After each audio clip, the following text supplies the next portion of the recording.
So hi, good morning, and I'm very sorry for this inordinate delay. So, what was the last day? What class you had? Science and tech. Okay. Environment. Acha.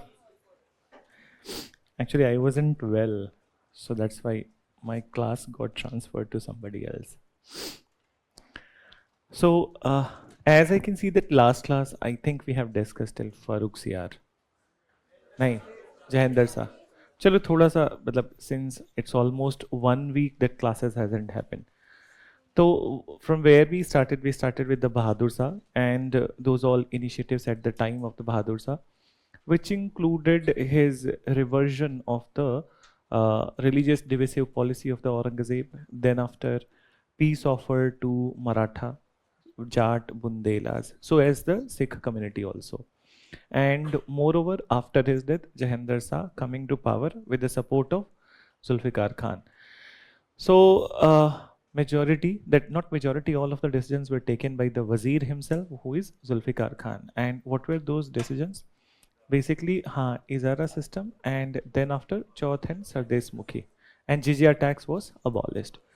So, Chauth and Sardesh Mukhi we mentioned last time, but then death of Jahandar Shah has happened and Farooq Siyar has come to power. So it is during the tenure of the Farooq Siyar that this particular tax would be made available to the Marathas. But the question rises कि ये जो चौथ and Sardesh मुखी का right Maratha को दिया गया था, was it collected by the Marathas or by the Mughal officers? Mughal officers, ठीक है? Obviously, if it is 1/4 of the revenue of the Deccan, so how, if it is given to the Marathas, so how it can be ensured that they'll be collecting only 1/4? So since the right is given by the Mughals, so they will be collecting and this will be handed over to the Marathas. Now let's come to the regime of the Farooq Siyar. In the regime of the Farooq Siyar, it all started from 1713 and then he continued till 1719. This time he has come to power with the support of the Indian origin noble Sayyid brothers. Then, so there were four type of the nobles in the Mughal court. They were Turkish origin, Persian origin, Afghan origin, and the Indian origin. So Sayyid brothers, Abdullah Sayyid and Hassan Ali Khan, these were the two brothers. So with their support, he has come to power. Moreover, as a token of gratitude, even if he doesn't want, he will have to give some flossy positions to them. So Abdullah Sayyid was made Wazir of the kingdom, and Hassan Ali Khan was made Mir Bakshi. Mir Bakshi means that commander-in-chief of the forces. Then, so these two important positions were given to the brothers. Now, what has happened at the time of the Farooq Siyar, that since these two brothers were Indian origin, so they had a bit soft corner towards the Indian community, and they started to incorporate many Hindu chiefs into the administration. At the same point of time, since Sikh community hasn't accepted any peace with the Mughals, so Banda Bahadur, the fight with Banda Bahadur continued, and in 1716, Banda Bahadur was captured and he was executed at Delhi. So this has happened till 1716. What about that one of the important feather in the hat of the British? 1717. Okay, so Royal Farman of 1717, and what is it? So it is said that Emperor Farooq Siyar was suffering from some disease and nobody was able to cure that disease. Somebody suggested Farooq Siyar that why not consult the British physician or British doctor and company's doctor William Hamilton. As William Hamilton was consulted and William Hamilton performed the surgery of Farooq Siyar. In surgery, that his disease was already, that it was relieved, and impressed by the services of the company, what was demanded by the company, this was granted to them, and this grant we know as the Royal Farman of 1717. So what is this Royal Farman of 1717? अब इसको ध्यान से समझना. The very first thing, that the company was given duty-free right to trade in Bengal, Bihar and Odisha. So what is duty-free right? meaning that if they are selling their product, so they will not have to pay any customs duty. आज के words में कहें तो customs duty. So they will not be paying any customs duty. For example, I hope you know that any product coming from any part of the world, if it is sold in India, so customs duty would be there. For example, एक बहुत generic example दे रहा हूँ. iPhones are very, not very, but they are cheaper in European, not European, in America and Middle East, but it is costlier in India. The reason is import and the duties. So near about 30,000 के आसपास का difference हो जाता है. Meaning that if you are purchasing a phone worth 80,000 rupees outside, so in India it will turn out 1,10,000. So 30,000 का customs duty. So it itself. So now they will not be paying any duties. So duty-free trade in Bihar, Bengal, Odisha. Moreover, 38 villages were granted to the British to further fortify Calcutta. तो पहले 3 villages थे. Now they have granted 38 more villages to further fortify Calcutta. Then British were also allowed to mint their own coins in Calcutta. So in Bengal particularly. So mint their own coins, meaning that from there onwards, they can release their own coins also, their own currency. Currency तो नहीं बोलेंगे, coins, but with the name of the Mughal emperor. But they have the right to mint it. एक और चीज थी, that though the company was allowed to continue the duty-free trade, but not the private trade of the company employees. So not the private trade of the company employees, and if the company employees, they were allowed to do private trade, but then if they are doing the private trade, so then they will have to pay the taxes. This is to be understood, and from here the corruption starts. So for example, suppose that this is the product of the company. मान के चलना, ठीक है, ये example नहीं है. So this is the product of the company. It will not attract any taxes, any customs duty. But I, being one of the employee of the company, in Britain there is another manufacturer. ये तो British East India Company का product है. But this is the product of some other company of the Britain. ठीक है? ये company मुझे commission दे रही है. They are giving me commission to sell their products in India. So I am employee of the company. I am selling this. ठीक है? And at the same point of time, I am allowed to sell the other company product also. But then, if I'm selling any product of any other company from the Britain, so then I'll have to pay the taxes. So this was the provision. But you know what these company employees were doing? They were misusing the dastak. Anybody who knows that what is the meaning of the word dastak? English में क्या बोलेंगे? Yes? Yes? Stamp, certificate, ठीक है, better होगा certificate चलते हैं, ठीक है. तो फॉर एग्जाम्पल कि अब मान लो ये कंपनी का प्रोडक्ट है, तो इस पे there would be the Dastak और certificate of the company that this is the product of the companies produce, that this is the product of the company, British East India Company.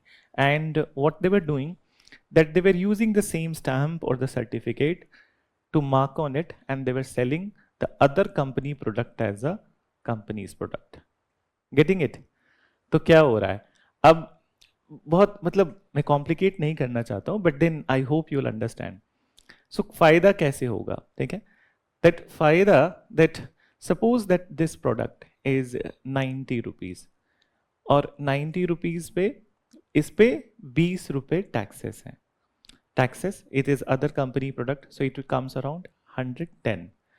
Now, if I'm selling it in 90 rupees in India, misusing the dastak, so I will tell to the company owner in Britain कि 110 रुपए लग रहे हैं, and I'm selling on 90 rupees, 20 रुपए का मेरे को profit हो रहा है.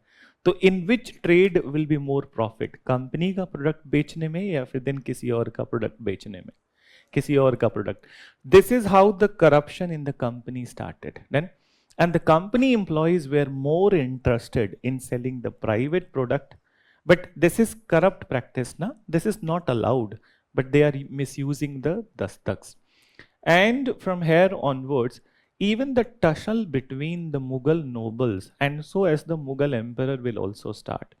And that's how later on, after completion of this topic, when we are going into the regional kingdoms, then we understand that how the Mughal nobles, they have contested, meaning that they have opposed the move of the Mughal emperors, and they have gone in the direction of creating their own semi-independent kingdoms.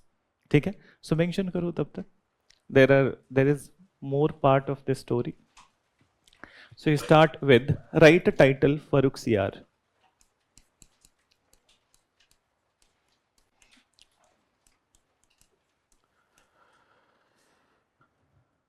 So his timeline is from 1713 to 1719.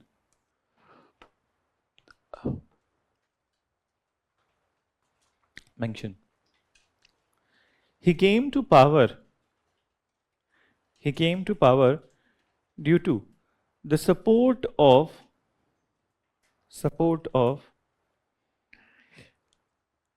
Hindustani nobles,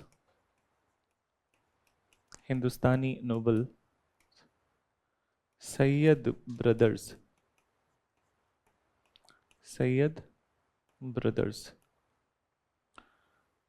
then Sayyid brothers, full stop. In return, Abdullah Sayyid was given the position of wazir, and Hasan Ali Khan was given position of Mir Baksi.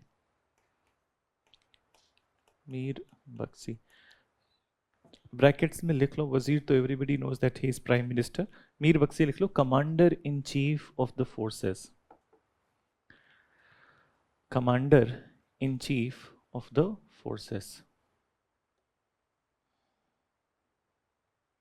Done. Then next you write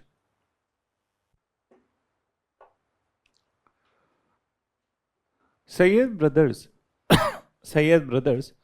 adopted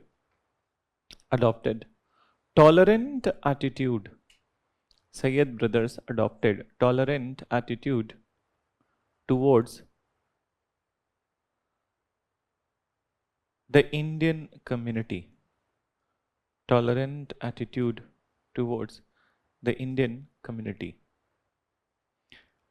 And started to include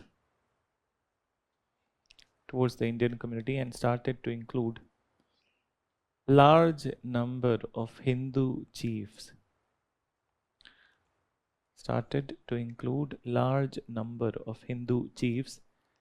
In Mughal administration.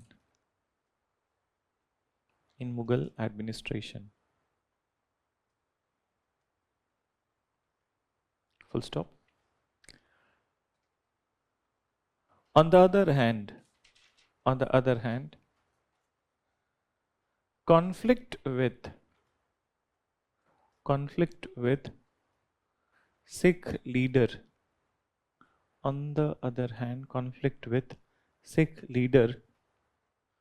Banda Bahadur.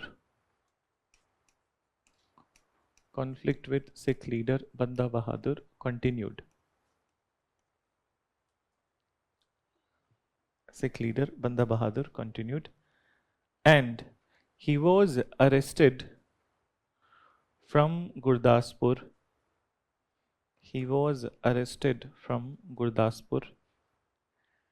And later executed at Delhi in 1716.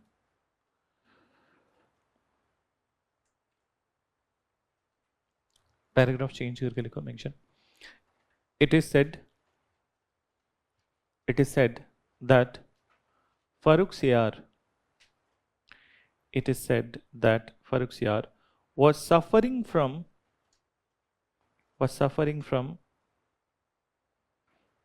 some disease.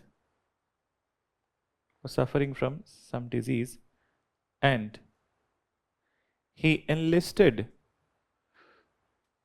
and he enlisted the help of British physician British physician William Hamilton. William Hamilton, who performed who performed a minor surgery who performed a minor surgery of Farrukhsiyar. Minor surgery of Farrukhsiyar.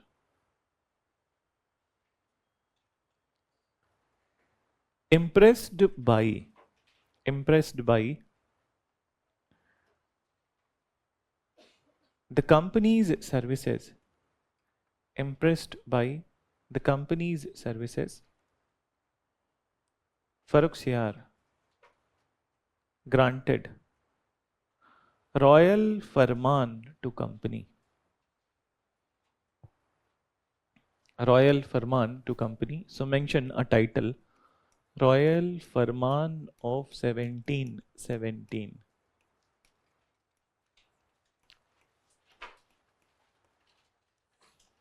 Royal Farman of 1717.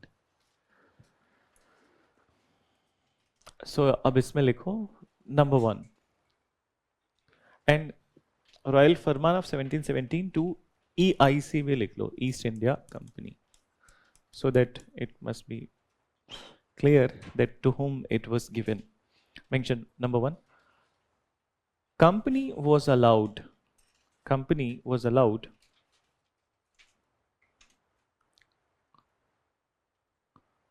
to perform duty-free trade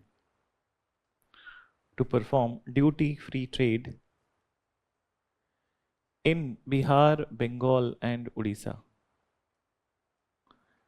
Duty-free trade in Bihar, Bengal and Odisha. Then number 2, mention company was further granted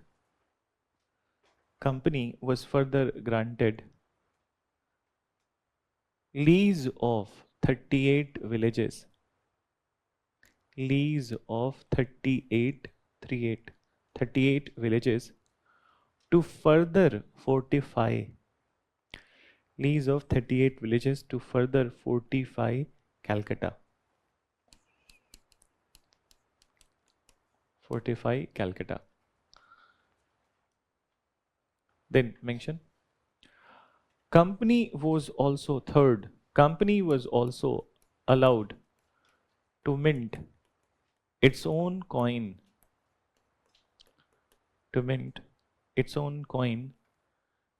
in Bengal. Its own coin in Bengal. And then last you write, though the private trade was allowed,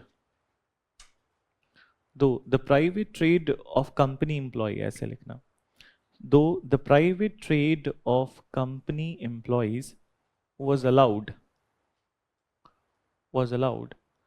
but they had to pay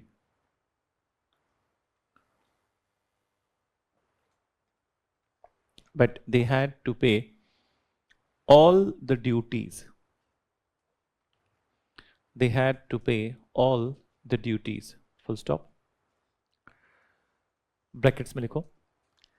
It was highly misused provision. It was highly misused provision. As such, company employees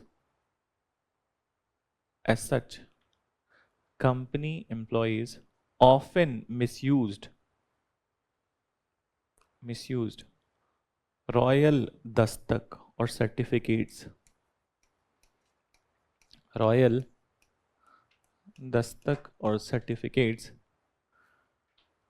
to sell private products as company's product.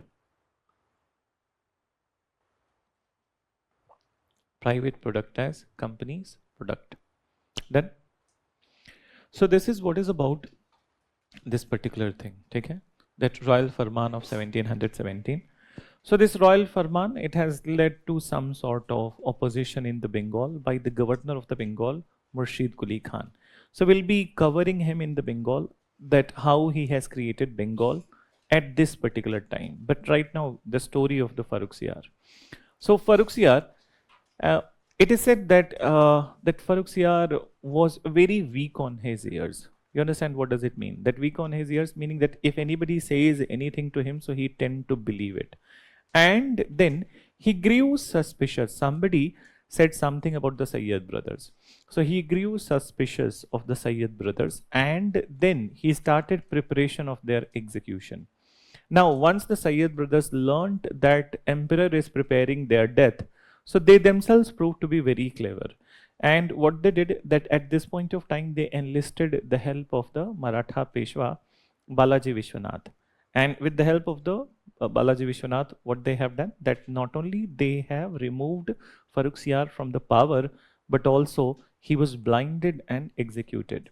This is for the first time in the Mughal history that Mughal emperor was killed by the nobles. इसके पहले that Mughals, they themselves were killing each other. It hasn't been the case till the Shahjahan. That it was very clear line of succession from the time of the Babur, that Babur's eldest son Humayun became the emperor. After Humayun, Akbar, his eldest son, so as the Jahangir, and so as the Shah Jahan. There used to be little bit of contest, but then bloodbath was not there. It is the only Aurangzeb who started this bloodbath. In fact, I think I have told you the story when he came to power, so he has already killed Dara Sikho. And so as his younger brother who was supporting him, Murad, was also killed. He was also after the life of his elder brother Shah Suja, but somehow Shah Suja escaped from India. So it was all started by Aurangzeb. And so as you have seen that Bahadur Shah also did the same thing. So earlier the Mughal blood, they themselves were killing each other. But now at this point of time, first time, the nobles have killed the emperor. And this was a dire situation. It is said that after this incident, Sayyid brothers emerged as the king makers in the later Mughal history. And in a quick succession, just after killing of the Farrukhsiyar, they appointed two people. Okay? So, सबसे पहले Rafiuddaulah, Rafiuddin, and then after Muhammad Shah. So, why these two people, Rafiuddaulah, Rafiuddin, in a quick succession? It is very funny, amusing also that they were appointed and what happened to them. So when these two guys, first of all, Rafiuddin was when he was appointed. So he was so happy with this incident that he never believed that he will ever become the emperor. And now once he became the emperor, so he was so happy that he had a hell lot of food. Okay, hell lot of food. He went into the opulent food, and then what happened? Diarrhea happened, and within 1 month he died. Okay. Then after when he died, so the second guy. Okay. So Rafiuddin ke baad Rafiuddaulah was appointed, and Rafiuddaulah, so he was cautious this time. He was also happy. He also wanted to celebrate his happiness, but cautious that he will not be indulging in the food. So he took a safer route. And what was the safer route? He will take the drugs. Then opium. And he took so much of opium, because of poisoning of the opium, he died. So within 2-3 months, both the emperors, their death happened. So itni bhi khushi nahi honi chahiye. So now the third option was Muhammad Shah. Now understand that if the Muhammad Shah would have been the first option, he would have been the first choice, तो पहले ही appoint कर दिया होता. But now he was third option. It means that not everything is good between Sayyid brothers and Muhammad Shah. That's why he was the third option. एक सवाल लोग ये भी पूछते हैं that if they have removed emperor from the power and they have killed him also, why not they themselves became the emperor? It's not easy. The reason is that legitimacy. ठीक है? The legitimacy, it's a smaller word, but it has a bigger connotation. The Mughal rule in India is there from 1526. 200 साल से ऊपर हो चुके हैं by this point of time, near about 200 years. And by this point of time, people have accepted Mughal blood as their ruler. So, removing the Mughal blood from the power may lead to the outburst from many sides. And what if all the other nobles, they come against the Sayyid brothers? So all the other noble groups, so they will not be surviving. So it was always better. The nobles wanted that king koi bhi ho, आखिर तो rule हमें ही करना है, because they were the one who were taking all the decisions. So it was a kind of a titular king situation. Titular king, you understand? Just for the namesake, somebody is on the gaddi, but then ruling is done by somebody else. So that's how. So now Muhammad Shah was appointed as the next ruler. And Muhammad Shah, right from the beginning, he was of the view that if he has to rule, so then he will have to remove the Sayyid brothers. Then, so he was cautious and he started making a smart planning. And at this point of time, he started seeking the support of the other noble groups. So, other noble was basically Asaf Jah. His full name, Chin Kilich Khan Asaf Jah. And he was a Turkish origin noble. As far as the Zulfikar Khan is concerned, Zulfikar was Iranian and Sayyid brothers Hindustani. So now Turkish noble Asaf Jah, he was a very powerful guy. And with the support of the Asaf Jah, one by one, the Sayyid brothers were eliminated by 1722. Then, so they were eliminated, and then after, it is Asaf Jah who became the Wazir of the kingdom. But then there are many layers of the story in the Muhammad Sarangi story. So we'll talk about it. पहले इतना लिखो, mention करो. So फर्रुखशियार में after changing paragraph, you write, what is the last line that you have written? फरमान ना? Only Farman part you have written. So फरमान के बाद लिखो, mention, फर्रुखशियार grew suspicious. फर्रुखशियार grew suspicious of Sayyid brothers. Grew suspicious of Sayyid brothers and started planning their death. Started planning their death. Done. Then mention, started planning their death. Full stop. Once Sayyid brothers learned this news,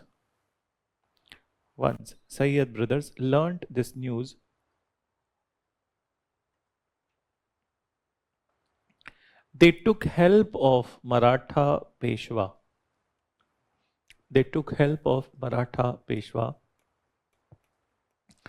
Balaji Vishwanath.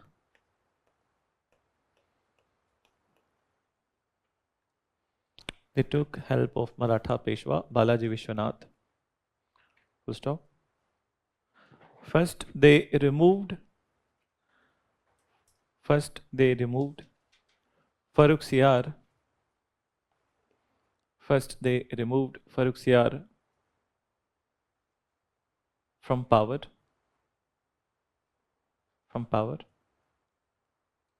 blinded him,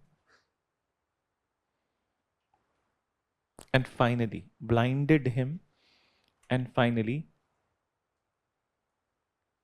he was assassinated.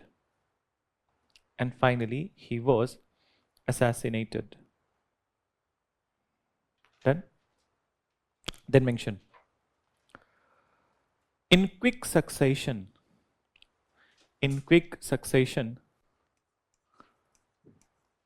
Rafi-ud-Darzat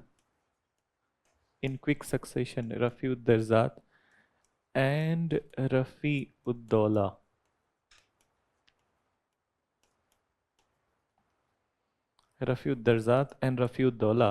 were appointed as the next emperor. But unfortunately,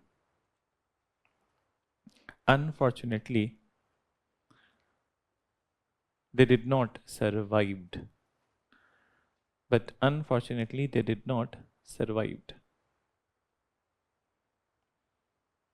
Full stop. By this point of time, Sayyid brothers, Sayyid brothers have emerged by this point of time. Sayyid brothers have emerged as the king makers. Sayyid brothers have emerged as the king makers in Mughal history. King makers in Mughal history. Full stop. Finally, in 1719, Muhammad Shah was appointed next emperor. Muhammad Shah was appointed next emperor. So you write timeline.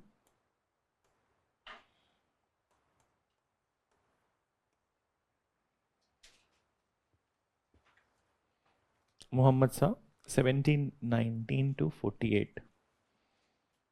It seems to be a stable period, but actually it was highly unstable period. Don't go by the number of the year he has ruled, actually go by the number of the year he has taken to destroy all the legacy of the Mughals. Then what has been built over 200 years was lost in just 20 years, only because of him. Okay? So let's understand. So what we discussed, that basically this part, that he was planning the execution of the Sayyid brothers. यहाँ तक तो सब कुछ ठीक था. After that, Asaf Jah's help when it is enlisted, and he became the Wazir of the kingdom in 1722. Before that, he was the governor of Hyderabad.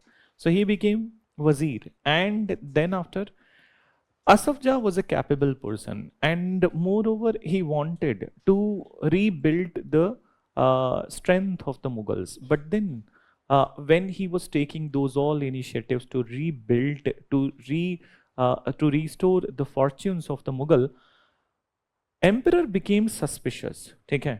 And this is the story of majority of the emperors of this time, that he became circumspect about the intention of the Asaf Jah, that he has his own aspirations. Then, so he has his own aspirations, and then time and again he started to oppose many of the decisions of the Asaf Jah.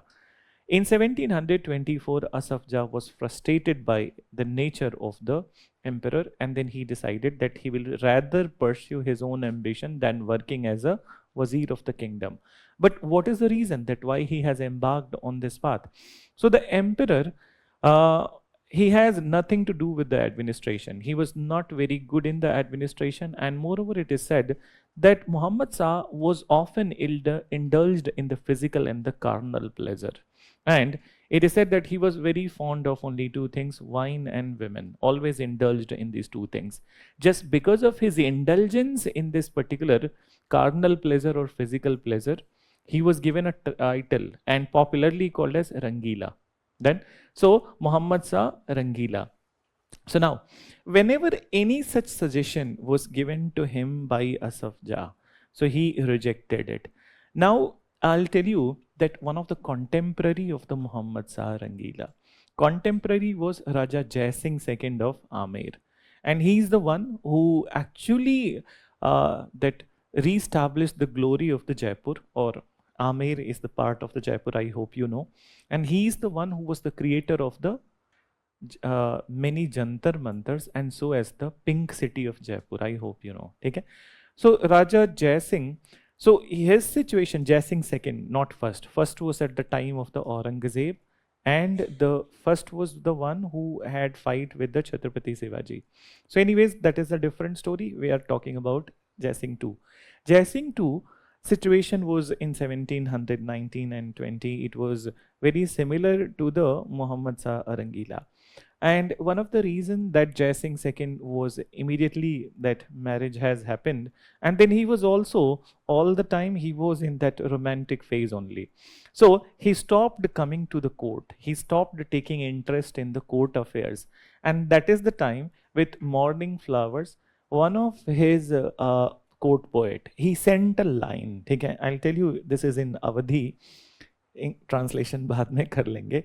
So Bihari, that name of the poet was the Bihari. Bihari wrote that The lines were nahi parag nahi madhur madhu nahi vikas ehi kaal ali kali hi te bandhiyo aage kaun hawal, meaning that there would be no development, there would be no harmony, and everything would be disarrayed if the king is centered around the flower.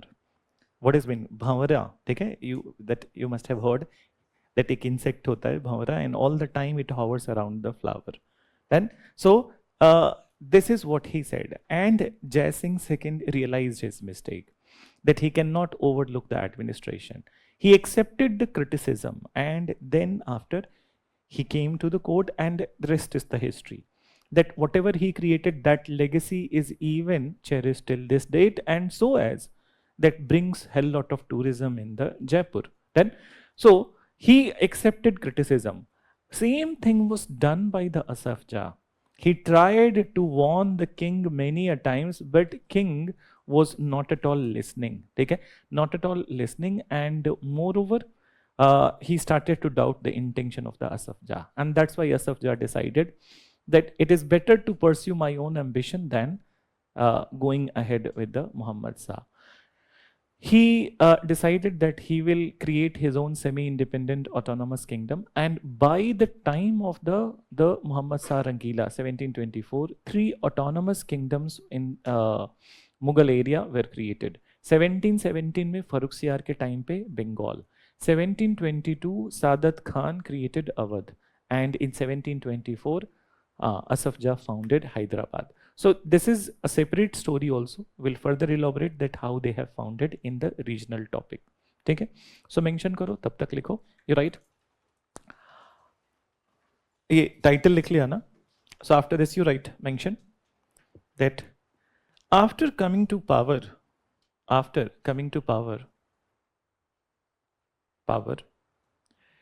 Muhammad Shah wanted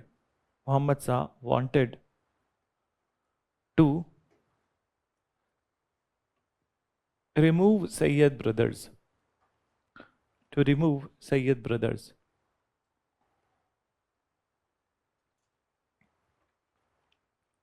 At this time, all the other noble groups under the leadership of Asaf Jah,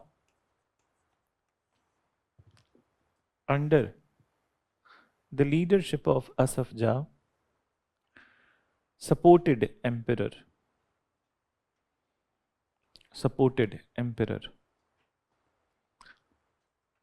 As such, by 1722, one by one, both the Sayyid brothers were eliminated.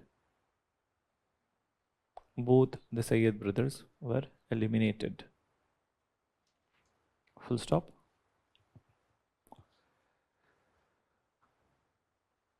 As a token of gratitude, Asaf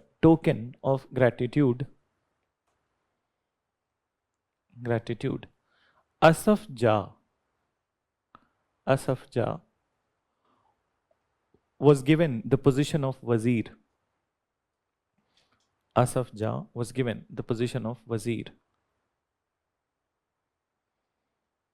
Then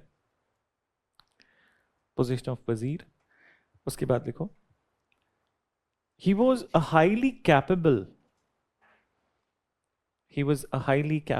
person,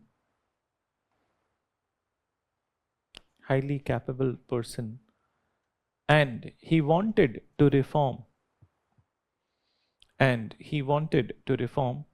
the corrupt Mughal administration.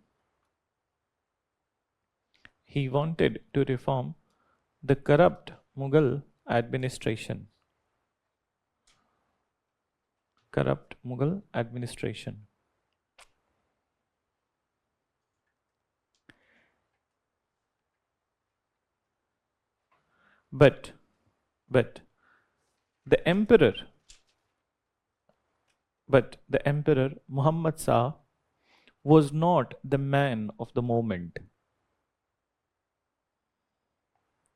But Emperor Muhammad Shah was not the man of the moment. Full stop. Then mention Muhammad Shah was often indulged. Muhammad Shah was often indulged in carnal pleasure. In carnal pleasure. He was highly fond of. He was highly fond of wine and women. He was highly fond of wine and women.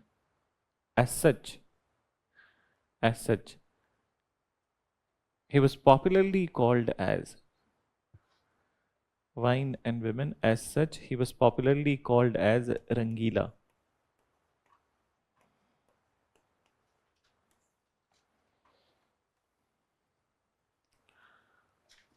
Then mention, due to his inept rule, due to his inept rule, irreversible decline, irreversible decline of Mughal kingdom started.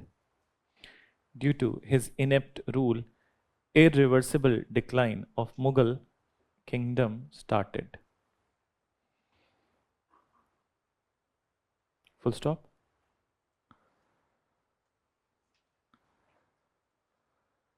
Emperor also started to doubt, intention of Emperor also started to doubt intention of Asaf Jah.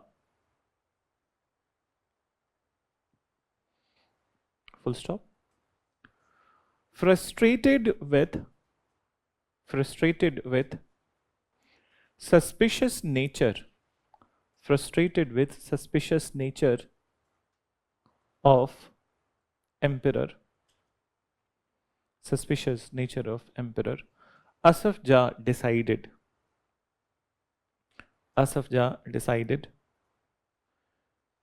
to quit the position of Wazir, to quit the position of Wazir, and he started to follow his own aspiration.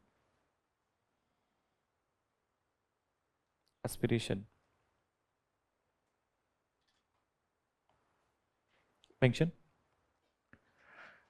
By this point of time, already the breakup of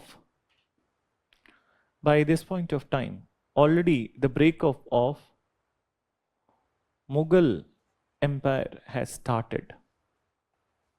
Breakup of Mughal Empire has started. So just for short information, you write what all states in which year. So for example, 1717, Bengal became semi-independent under Murshid Quli Khan. Under Murshid Quli Khan.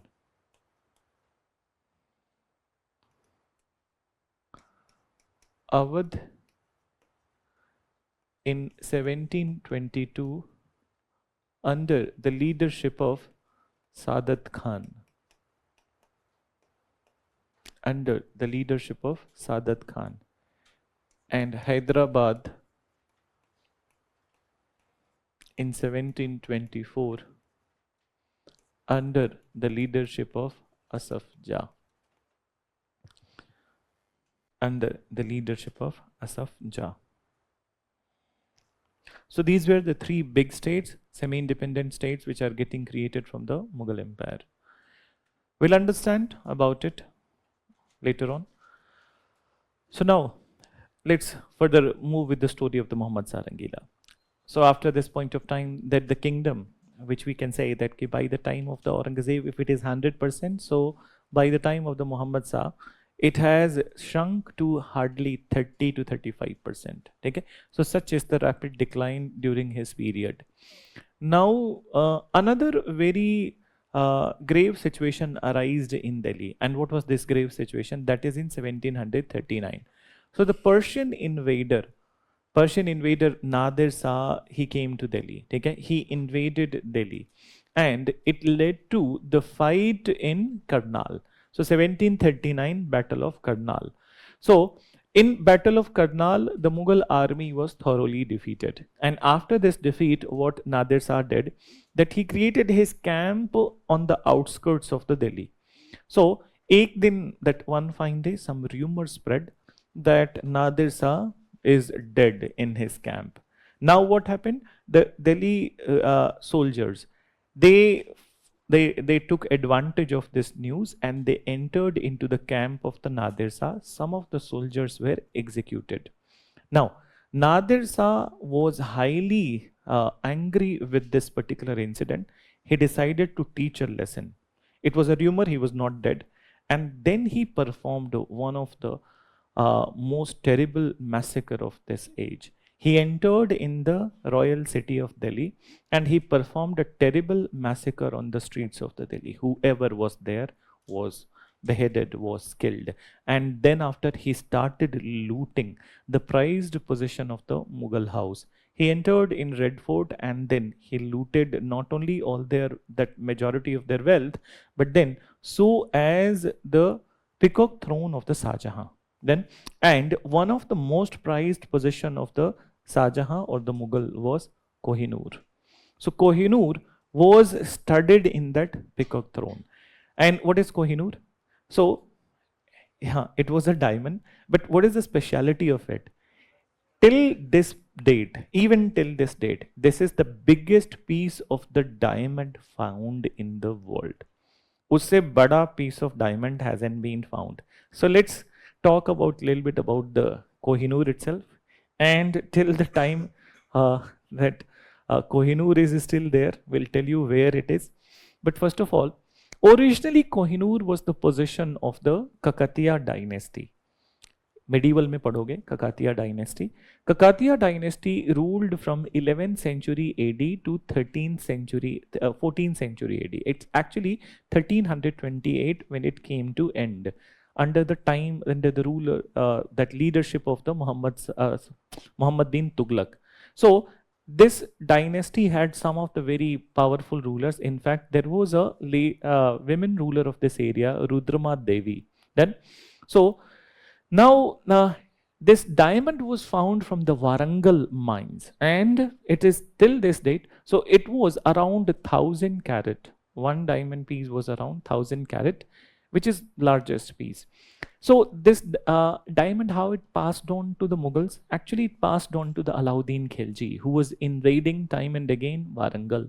So the son of the Rudrama Devi, he was the ruler, Pratap Rudra II. He is the one who gifted or he gave this diamond to Alauddin Khilji so as he must not invade the area. So Alauddin Khilji stopped raiding the area after getting this tribute. But then when Tughlaq rule has been founded, so Tughlaq rulers have gone on complete rampage and then they captured the entire Kakatiya area. So entire Telangana was the area. So this was captured. Now the diamond is there with the Tughlaqs. Okay? Now Tughlaq say it passed on to the Sayyid to Lodhi, and from Lodhi to the Mughal. So it is passing on from one generation to one dynasty to another dynasty in the Mughal house. So what are the other things associated with this Kohinoor? So first of all, Kohinoor is considered as a cursed piece of diamond. Okay? There is a mystery associated with it. And it is said that in history, it is very well documented that whoever tried to use the Kohinoor to adorn himself, something unfortunate has happened to the person. So let's talk about the very first person, Alauddin Khilji himself. When you read about the Alauddin Khilji, so you will get to know that he wanted to become a universal emperor. And then he already started the preparation of getting that particular Kohinoor to be studded on his crown. And when it was all prepared and he used it, So he was terminally ill, and in 1316 his death has happened. Similarly, when it has passed on in the Tughlaq dynasty, whoever tried to use it, their death or something very unfortunate has happened to them. So as during the other periods also. In the Mughal period, by this point of time already it was established that इसको अपने लिए use नहीं करना है, you can decorate it, ठीक है, somewhere else. So that's how cautiously they were trading at this time. And moreover, Shahjahan. So when Shahjahan wanted to decorate it for himself, that is the peacock throne, the moment it was prepared, the war of succession started between his own sons, and Shahjahan was house arrested. And then his own sons started fighting with each other. So that is one part of the story. Now it is in the Mughal house. By this point of time, what has happened to Nadir Shah? So actually, originally the Kohinoor name was not given in the beginning. It was actually Nadir Shah who gave it name Kohinoor. So what he said, that once he looked at that peacock throne of the Shahjahan, so then his words were En Kohinoor. So what is En Kohinoor? It's a Persian word which means the mountain of the light. Okay? So mountain of the light, it must be mine. And he grabbed it. By the time he reached Iran, he was dead. Then, so he was dead. And then after, his successor was Ahmad Shah Abdali. Ahmad Shah Abdali did not use it. And from that area, so from Ahmad Shah Abdali, finally it has passed on to Punjab. Okay? And Punjab में किसके पास? Maharaja Ranjit Singh. So Maharaja Ranjit Singh. So Maharaja Ranjit Singh, from Maharaja Ranjit Singh is from the Punjab, it passed on to British. Okay? So that is the last fight with the British as far as the regional powers are concerned, 1845 से लेके 1849 तक. And you know what happened? So British, they deeply studied the history of the Kohinoor. Okay? And moreover, when they studied it, so they found that it is the cursed piece of diamond. But you know, once they used it, nothing happened to them. Why so? The reason is that when they deeply studied the history, they found that whenever the Kohinoor was used by any man, so unfortunate will happen. It was not tried on women, and that's how they gave it to their Queen Victoria. She lived for more than 90 years, 100 years actually, Victoria. So, and then after it passed on to Elizabeth, and Elizabeth abhi jaake mari hain, kuch din pehle. So, nothing happened to women. So, and where is this Kohinoor? So, right now it is in the, it is with the Camellia, the new queen. Okay? So, it is there with the British, and time and again many such discussions, debates, and then at many forums happen whereby people demand that it must be returned back to India. So actually, I have seen many such debates of Sasi Tharoor, that in Oxford University and at many places, that he has demanded that it was looted from India, it must be returned back to India. Maybe his purpose must be different, to give it to some political leaders. But देखो वो चल नहीं रहा है. So now let's come to that part. So this is the Kohinoor story. After that, he has looted these all. His Nadir Shah's death happened, and after his death, his successor was Ahmad Shah Abdali. So Abdali's first invasion of India started in 1748, in the last year of the Muhammad Shah Rangila. So first invasion, and after 1748, in between 1767, 7 times Abdali invaded India, which also included Abdali's fight with the Marathas, Battle of Panipat. Which battle? Third battle.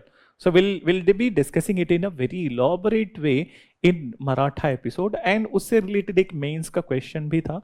So that discussion also we'll do in the class. ठीक है? So mention करो. After this you write. Started to break up तक लिखा है, and all these kingdoms. Change paragraph and then mention. In 1739,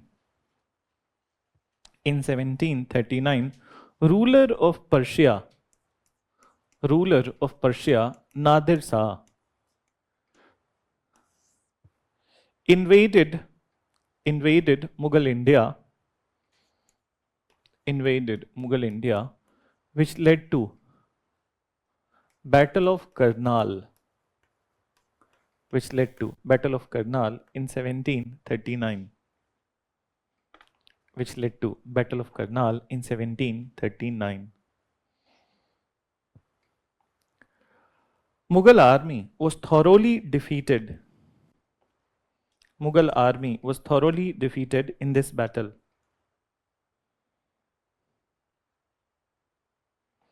Thoroughly defeated in this battle. Full stop. Moreover, to take the revenge, of killing,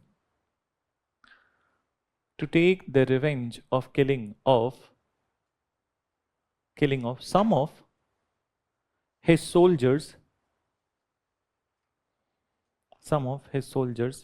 Nadir Shah entered into royal city of Delhi,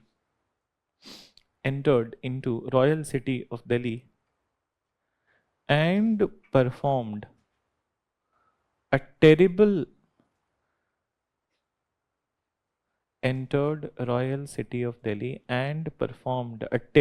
massacre on the streets of Delhi.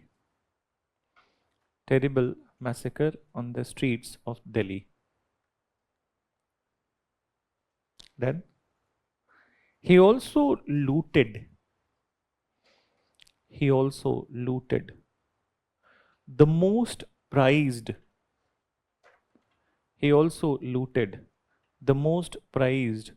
possessions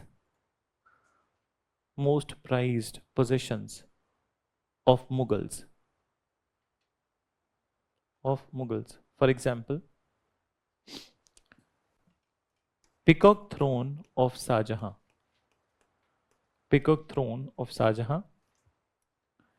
and the Kohinoor diamond.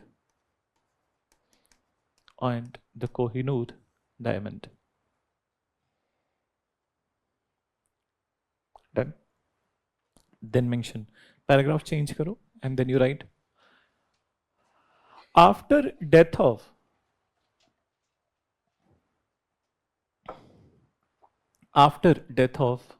Nadir Shah, his successor, Ahmad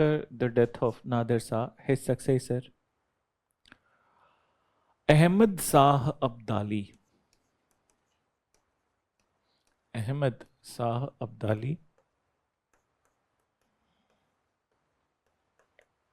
started the invasion of India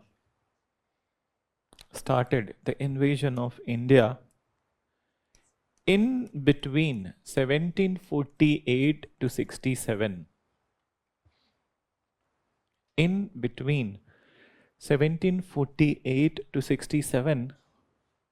He invaded India 7 times.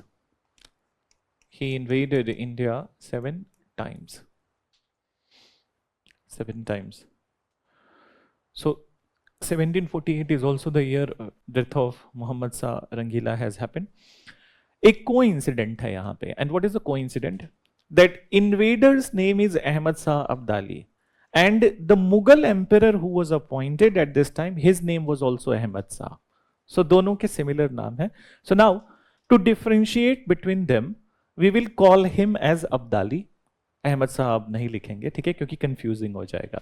So let's write the name of the Mughal emperor, Ahmad Shah.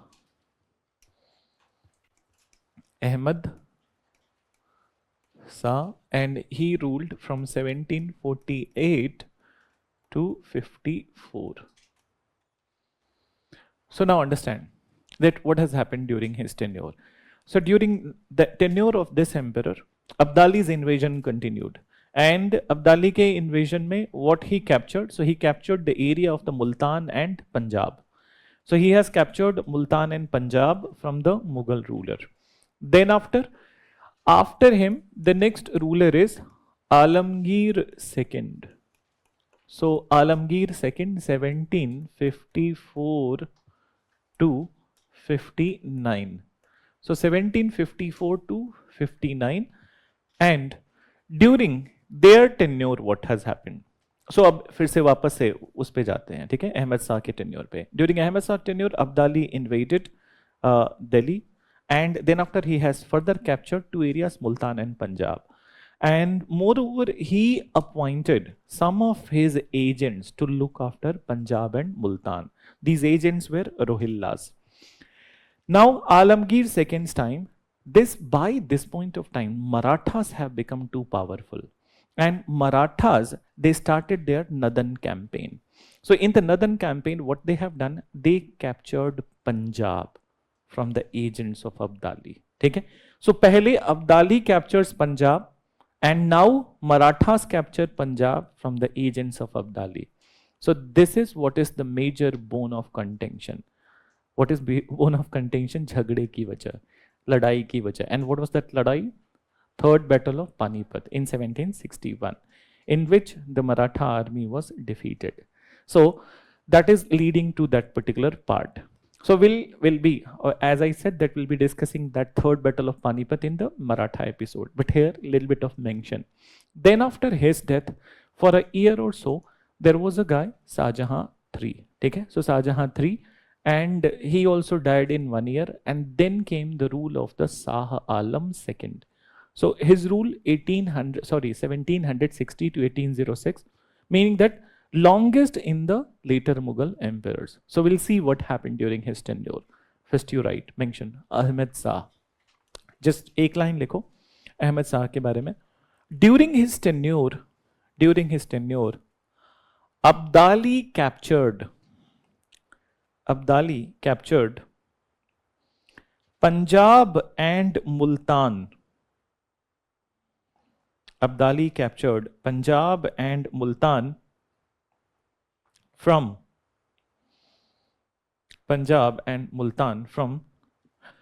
the Mughal rulers.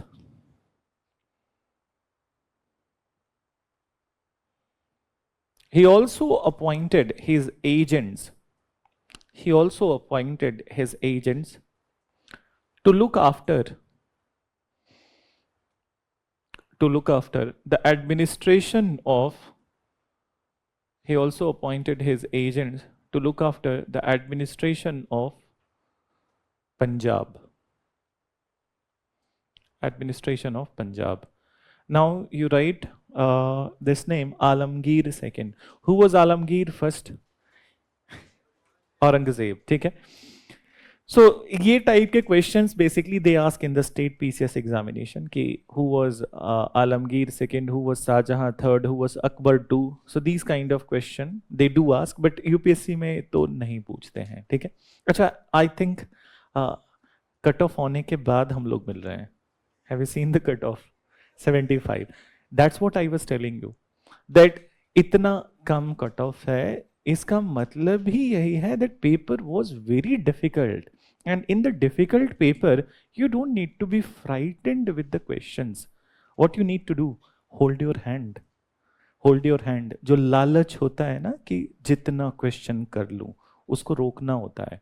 So, and that's how you clear the exam, that you will have to hold your hand, and moreover, attempting more number of questions gives the immediate satisfaction. Ki momentary satisfaction that I have attempted so many questions and then I'll be clearing the exam. By the evening or next day, when the answer keys are available in the market, every hope is dashed to the ground. Then, so उस पे मत जाना. If the paper is difficult, obviously you need to hold your hand. And moreover, highly factual questions were asked from the ancient, medieval. So as modern के भी questions, particularly the question which was the mixture of the Swadeshi movement. So it was what was given, that एक तो static information है. The question I'm telling you, ठीक है? It was asked that Swadeshi movement was launched on the 7th of August 1905. Which is a right information. ये हम लोग पढ़ते वक्त भी लिखते हैं, ठीक है? But then the second statement was given that because on this date National Handloom Day is celebrated, ठीक है? To celebrate the beginning of the Swadeshi movement, and moreover this was a new information, current affairs से related. किसी को पता ही नहीं होता कि first of all कि National Handloom Day भी कुछ होता है. And moreover, when the National Handloom Day started, so 7th of August 1900 sorry 2015, आज से 6-7 साल पहले. सो 6-7 साल पहले का तो करंट अफेयर कोई कवर तो नहीं करता है. Generally how much current affair you will be reading? एक साल, obviously 1 year. Then so more than 1 year is that it is not suggested also, and it is not advised also. Beyond that you will be killing your time. And if this type of the question is there कि जब 7 साल पुराना current affair is included in the one part of the answer or one part of the paper, so you can't do it. You will have to leave that question. So it was a difficult question. So on one hand, आधा part तो easy लग रहा है, 7th August Swadeshi movement started, fine. But what about the second option? Similar way, large number of the questions were of this nature. And this is not the only year when the cutoff is like this. Last year 80s में था, 2 साल से 80s में था, उसके पहले 92 and then 96, 96 and 98. So from 7-8 years this has been the trend. Maybe paper would be easier from this year onwards. I think that it will be easier than the last year paper. So in that situation you will have to decide then and there only कि questions बढ़ाने हैं या घटाने हैं. And how come you will get to know? तुम्हें कैसे पता चलेगा कि paper difficult है या easy है?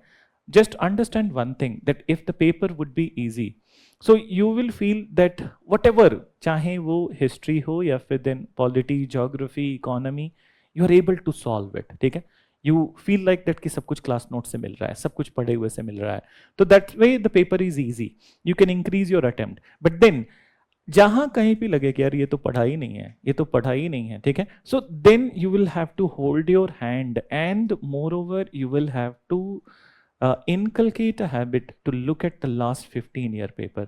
पहले तो I used to say 10-year paper, but now looking at the paper trend, I would say 15-year paper. It's better if you start early. So for example, एक काम करना, that अभी that if you haven't purchase those, जाओ market में according to your own choices, जो भी अच्छा लगे, 10-15 year का prelims का paper ले लो, and then whatever topics, जैसे मान लो environment पढ़ा, history पढ़ा, so from that topic just look at the questions which has been asked. And I would suggest better purchase those books where topic wise questions are given. ऐसे बहुत सारे type से हैं. In some of the market, in some of the, you will have to search it. In some of the papers, year wise paper is given, which is difficult. अब year wise में कैसे ढूंढोगे that what all questions have been asked from the later Mughals? So then you will have to see the entire paper. ऐसे topic wise है, तो go to the topic of the Mughals, just look at that what all questions have been asked. So then some questions are repeated also. So let me tell you, 2013 and 14, there were 2 questions which were asked in 2013 related to art and culture. One was related to the Buddha's life event, ठीक है, and another was related to the classical language Odia. 13 में भी वही question थे और 14 में भी वही क्वेश्चन थे. चेंज ही नहीं किया, एक शब्द भी नहीं बदला. Not even a single word was changed. Then, so questions are repeated also. And if 15-year span is there, so there is a possibility that you might get 4 to 5 extra questions. So for example, there is a one question, I remember, it was asked in 2015 prelims, and that was related to some monastery of the Buddhism, ठीक है, Tabo monastery. The year when people saw that question, so सबका यही reaction था examination hall से आने के बाद, अब हर कोई घूम घूम के मोनेस्ट्री थोड़ी याद करेगा कि इतना डिफिकल्ट क्वेश्चन पूछ लिया. But the question was not difficult, it was already asked 2 times in the UPSC paper. एक बार 2007 में पूछ चुका था, उसके पहले भी 5 साल पहले पूछ चुका था. So questions are repeated also. So please go through the previous year paper. Those are your eyes and years.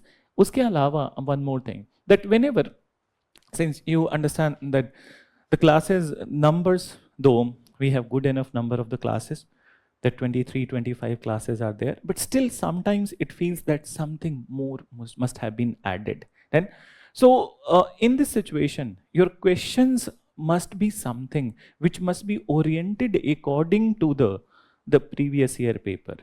It's not like that कि हमें नहीं पता होता. You don't know that what kind of questions UPSC would be asking, where, what to study, what not to study. So if you have idea of the 15-year paper, you will not be doing the redundant study. You'll be studying only those portions which are important from where the questions are asked and what kind of questions are asked. So if you haven't purchased, go and purchase. अब मेरे से publication मत पूछना. I have no idea. I will not suggest you any publication. But then what I'm suggesting, topic wise देखना. Go in the market, see whichever one is given topic wise, go through it. एक और problem है, ठीक है, with the paper. The problem with the paper is 2011 onwards until 2023, the answers would be right, okay, whatever answers they have given. But before 2011, it's not guarantee that answers given in those previous year solved papers would be right. What is the reason? Reason is कि 2011 के पहले UPSC never released any answer key.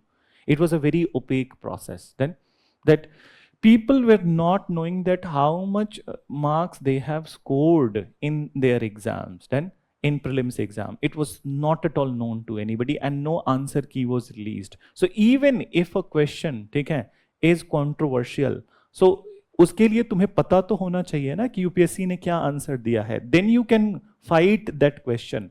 But that was not there. It's only in 2011 that some RTI fight happened, and then finally they started to reveal the answer keys. In 2011, they did not posted the answer keys on the UPSC website.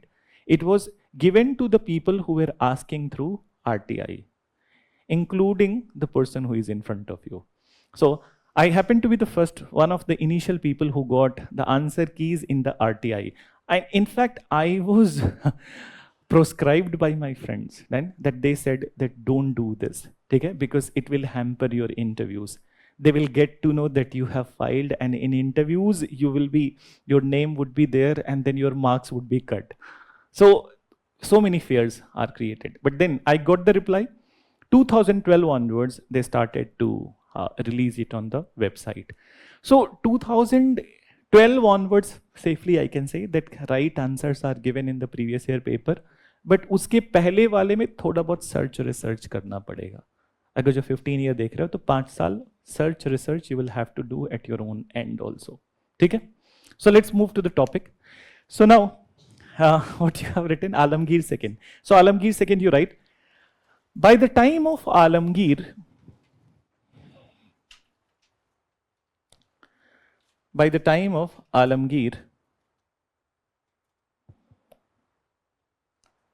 Marathas have become very powerful.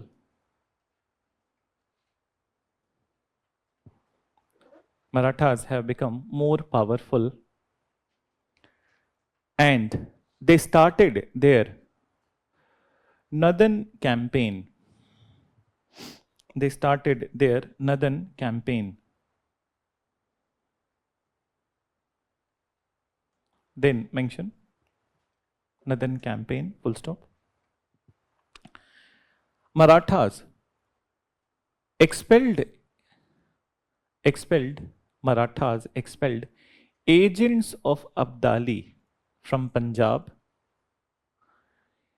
Marathas expelled agents of Abdali from Punjab and occupied Lahore.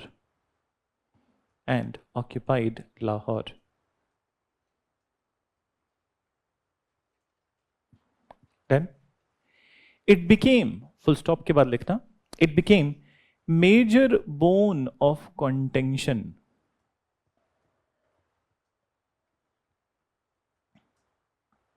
It became major bone of contention between Abdali and Marathas.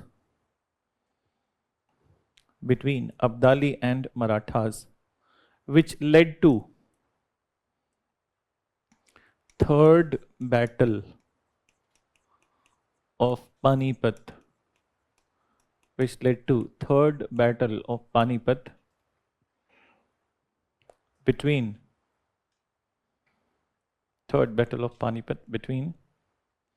Maratha and Abdali in 1761. Maratha and Abdali in 1761. Just write a title, Shah Jahan 3. 59 to 60, and just move on to the next title. Shah Alam II, 1760 to 1806.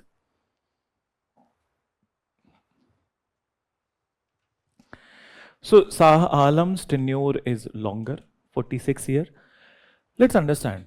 As far as the Shah Alam is concerned, Shah Alam was it is said that he was man of some ability and courage. Like the other rulers, he cannot be said that he was not capable or he was not characterless. So he was man of some ability and courage. And he came to power at this time with the support of the Marathas. Okay? So now Marathas have become more powerful, and the Maratha Sardar at this time was Sadasiv Rao Bhau. Okay? So Sadasiv Rao Bhau. So with the support of Sadasiv Rao Bhau, he became the emperor. Then, and by this point of time, he has accepted the supremacy of the Marathas. So the things have changed by this time. Now what has happened? Shah Alam came to power, and after his coming to power next year only, 1760, he came to power, and then third battle of Panipat happened. In third battle of Panipat, Shah Alam is supporting Marathas, and Marathas are defeated in this particular battle. After that, what Abdali did, that he exiled Shah Alam from Delhi. Okay? So he exiled Shah Alam from Delhi, and for how many years? So for 12 years. And in this 12 years, agents of Abdali, who are Rohillas, they were ruling Delhi. Okay? So they were administering Delhi. I hope you must have heard a place, हम लोग करोल बाग हैं पीछे की तरफ, ठीक है, सराय रोहिल्ला. ठीक है? It is named after the Rohilla community. So who are the Rohillas actually? Now थोड़ा सा बस समझ लो that who were Rohillas? Rohillas were originally the people of the Afghanistan. There was some political crisis in Afghanistan, and a large scale migration of the people from Afghanistan started. So one of their leader, who is popularly known in the beginning as Daud Khan, he established the habitation of the Rohillas in the Rohilkhand area of the UP. Okay? So Rohilkhand area of UP, and he became the ruler of this area. So now, that's why, though they were Afghan in origin, but since they settled in the Rohilkhand, they came to be known as Rohilla. And over the period that their progeny became mix of Indian and plus Afghans. Then, so now, they are the one who became the agents of Abdali, because Abdali was also originally Afghan. Then, so they were the one who were ruling in Delhi by this point of time, and the important rulers were, in the beginning was Najibullah Khan, and after him was the Zabita Khan. Then, so these were the two administrators of Delhi who were the agents of Abdali. What has happened? So in the third battle of Panipat, Sadasiv Rao Bhau's death has happened. And then after, another Maratha leader who has emerged as very powerful, his name was Mahaji Sindhya. Mahaji Sindhya. So in 1771, Mahaji Sindhya, he overran Delhi, okay, and he expelled Rohillas from Delhi. So now he overran Delhi and expelled Rohillas from Delhi, and Shah Alam, by this time, who was living in Allahabad, he was brought back to the Delhi, and then he was appointed as the reappointed as the king at Delhi. So now he continued his rule once again, but then in 1788, one very unusual event has happened with the Shah Alam. Then, so unusual event, and moreover, it was one of the very august movement in the Mughal history. Now understand what has happened at this point of time. So all of a sudden, in 1788, one unknown type of Rohilla leader, his name was Ghulam Qadir, he barged into the royal city of Delhi in the night. And then with big local forces, he has entered into Delhi. Then he started to perform not only the massacre, but also he was looking only for the wealth. He was looting the gold. His eyes were only for the gold. From everywhere, every house of the Delhi, he looted the gold. And then after, he finally went to the royal palace in Red Fort, Delhi, and where he not only looted them, but then some of the that very terrifying treatment was given to the Mughal women, and so as the Mughal princess.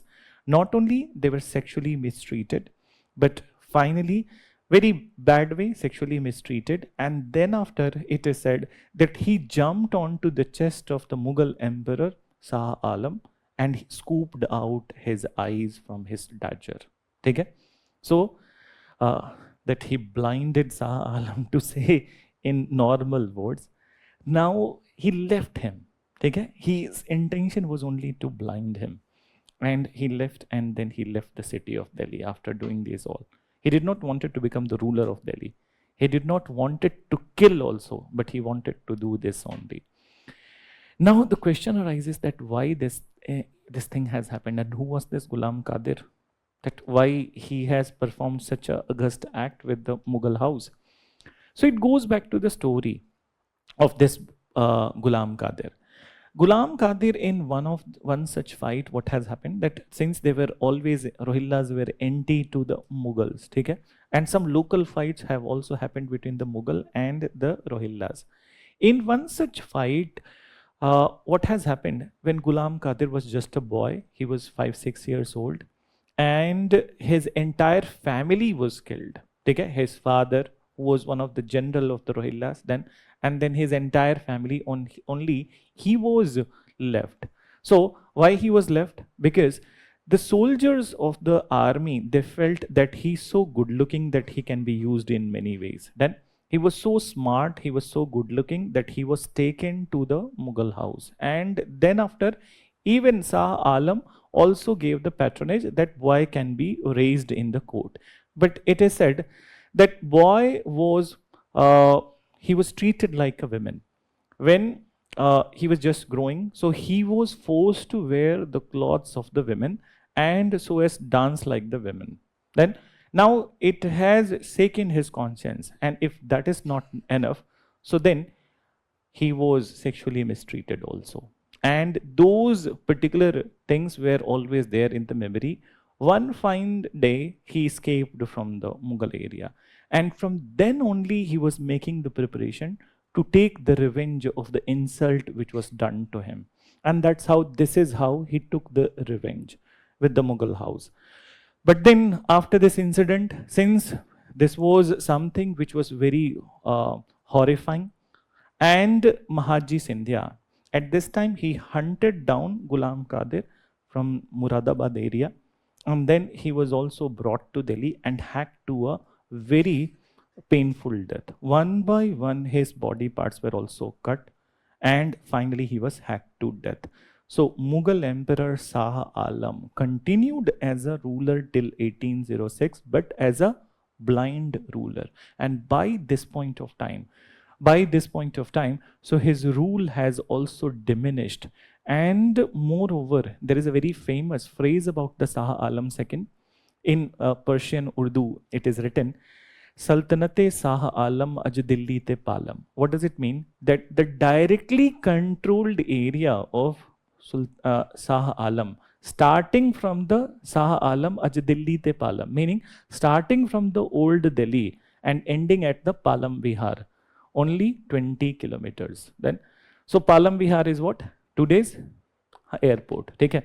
So this is what was the directly controlled area, and that's how that Mughal glory cannot be restored beyond this point. Then, so already the greatest decline of the Mughals has happened. So mention, likho.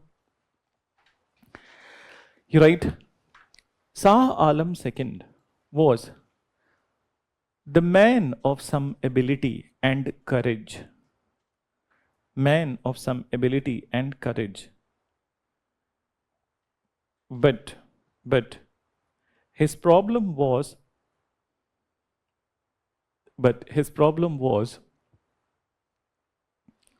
Mughal glory was beyond redemption. Mughal glory was beyond redemption. Mughal glory was beyond redemption. Then, full stop. He came to power He came to power with the support of he came to power with the support of Maratha leader Sadasiv Rao Bhau. Maratha leader Sadasiv Rao Bhau.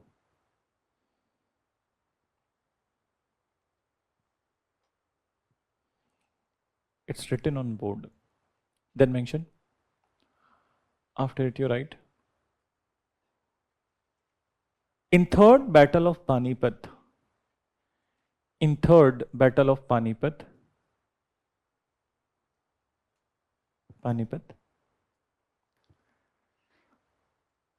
Shah Alam supported Marathas.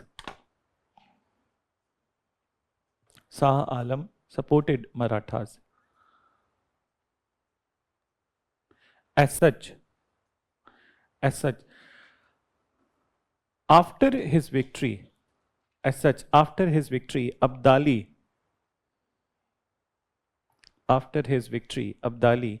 exiled Shah Alam. After his victory, Abdali exiled Shah Alam from Delhi for 12 years.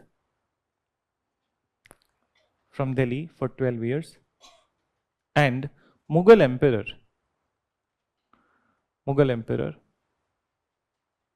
started to live in Allahabad.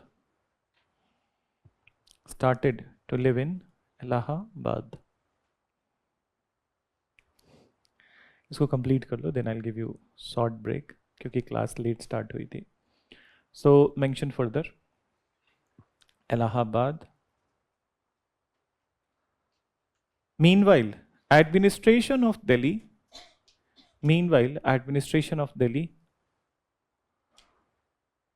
was organized by agents of Abdali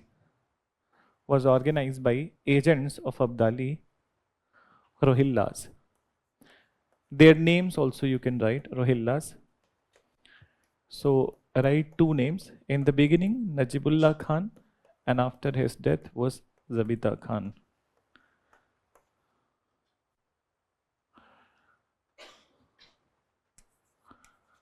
Najibullah Khan and Zabita Khan in brackets. Full stop.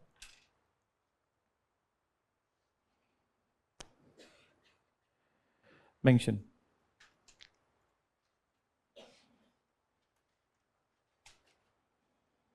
लिखो. In 1771, Maratha leader Mahaji Sindhya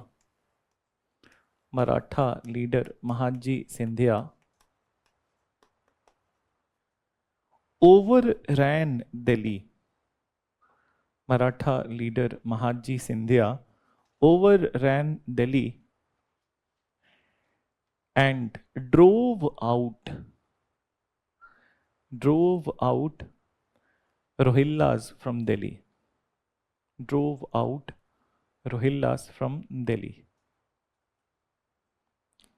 Once again, full stop के बाद, once again, Shah Alam was brought back to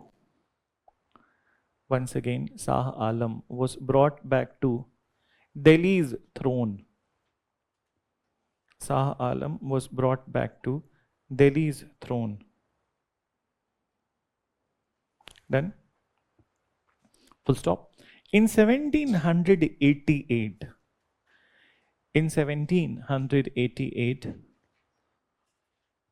one Rohilla leader, Ghulam Qadir,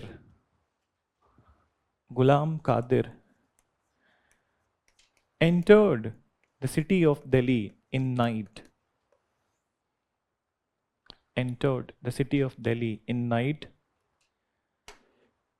He looted the wealth of people.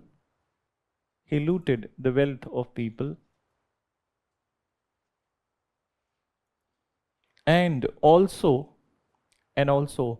brutally blinded and also brutally blinded Mughal Emperor Shah Alam. Brutally blinded Mughal Emperor Shah Alam. Once again, Mahatji Scindia. Full stop के बाद लिखना. Once again, Mahatji Scindia came to the rescue. Once again, Mahatji Scindia came to the rescue of Mughal monarch. Came to the rescue of Mughal monarch and hunted down Ghulam Qadir. Hunted down Ghulam Qadir. Just listen one minute. Then there was one more fight which has happened at this point of time, which is Battle of Buxar 1764. But what is this fight? Okay. So this is three areas would be there. One to Shah Alam second, other is the Mir Qasim of Bengal, and actually it was all initiated by the Mir Qasim, and so as the Awadh ruler Sujaud-Dawla. So Battle of Buxar elaborately will be discussing in the Bengal episode. एक last लिखो, ठीक है? Just one last line mention. The blind emperor continued till 1806. But by this time, the directly controlled area of Mughals,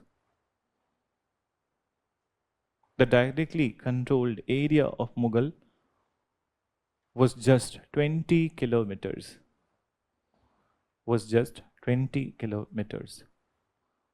Done? So we'll talk about the last part, and then after we'll go into, at least we'll see the Mansabdari system today. Okay? Mughal administration. Though ye Mansabdari, generally it is part of the medieval, but since it hasn't happened, so I'll cover it over here so that decline wala part हमें समझ में आ सके. ठीक है? So we'll give you just 10-minute break. ठीक है?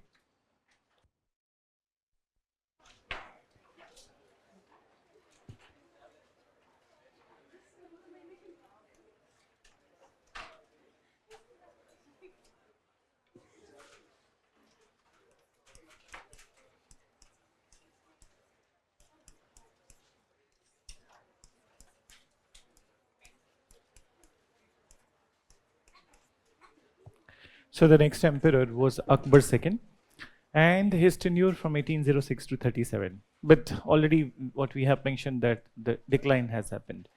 Only the formal rule of the Mughal is there, but their control is not as it was like previously. So Akbar II's tenure, by this point of time, British have emerged as the most powerful people in India, and in 1835, so what decisions they have taken? So first of all, British stopped minting coins with the name of the Mughal monarch. So they stopped minting coins with the name of Mughal monarch. Earlier they were minting the coins with the name of the Mughal monarch, but now they will be minting it with the name of the British monarch.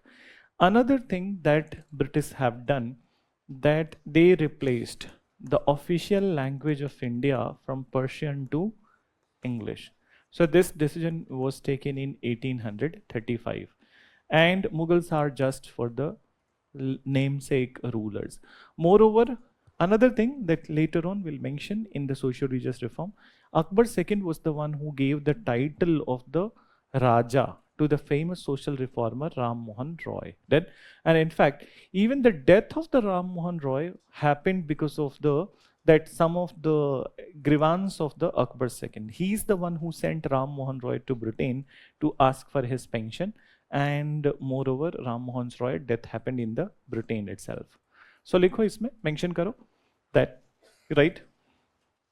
Just one line you write. Akbar II gave the title of Raja. Akbar II gave the title of Raja to famous social reformer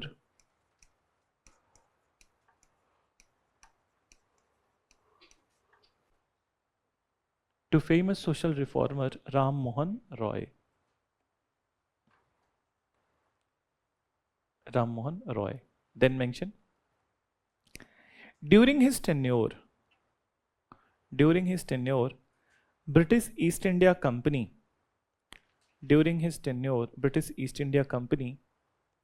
stopped minting coins,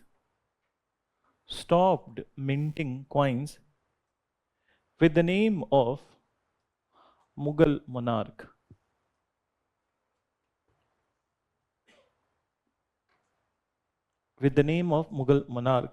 And now coins were minted.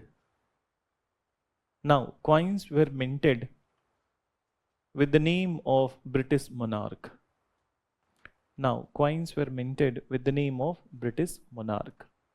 Full stop.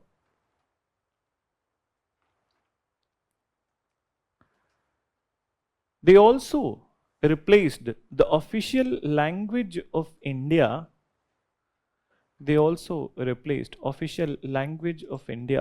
From Persian to English. And let's write about the last Mughal emperor.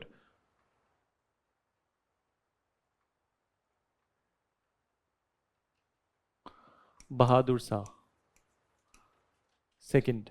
So Bahadur Shah second. And he is also known as Bahadur Shah Zafar. 1837 to 58. So 37 to 58, moreover. Bahadur Shah second, but what was the meaning that what is this particular Zafar word? So actually he was a very famous poet of that time. He used to write Urdu poetry and the Shairi with the pen name Zafar. Now, during his tenure, the mighty revolt of the 1857 happened. And in fact, the revolt was organized in the name of the Mughal monarch Bahadur Shah. He was raised as the emperor of Hindustan. And finally, what was the outcome? So the revolt was suppressed. After the suppression of the revolt, he was tried by a court martial, and then after he was sent or deported to Rangoon, where his death happened in the 1861.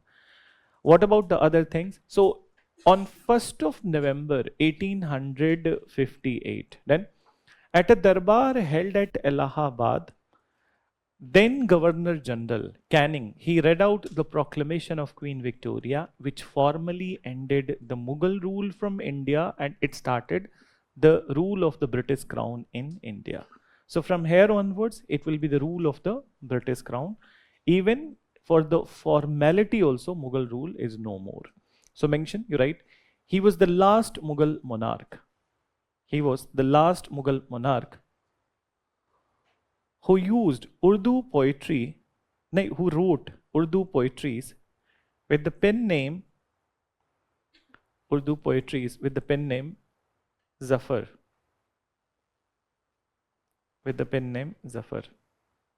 Mention, during his tenure, the mighty revolt of 1857.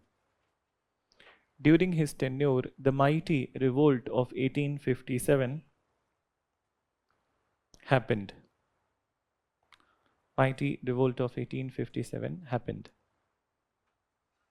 Revolt was organized in his name.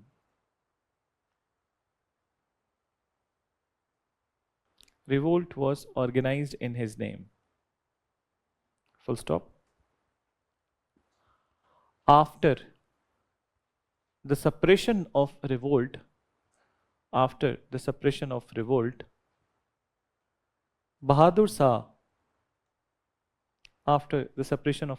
Bahadur Shah was deported to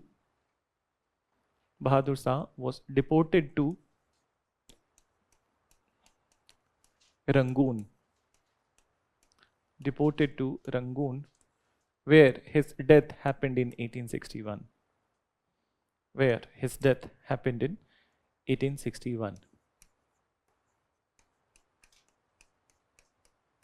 paragraph change करके लिखो. On 1st of November 1858, on 1st of November 1858, at a darbar held at Allahabad, at a darbar held at Allahabad, British Governor General, British Governor General Canning read out, British Governor General Canning read out the proclamation of Queen Victoria, proclamation of Queen Victoria, which formally ended Mughal rule, which formally ended Mughal rule and led to the beginning of rule of British Crown, led to the beginning of rule of British Crown, rule of British Crown. So now this is what is about the Mughal dynasty political stuff, and let's go into, so abhi bhi isme se two topics are remaining, that one, obviously now we are going to talk about the Mansabdari system, and then after, what is remaining, the decline of the Mughal part. So then only we can start the Carnatic Wars and the other things related to it. So ek kaam karo, now you write a heading, Mughal administration, Mughal administration.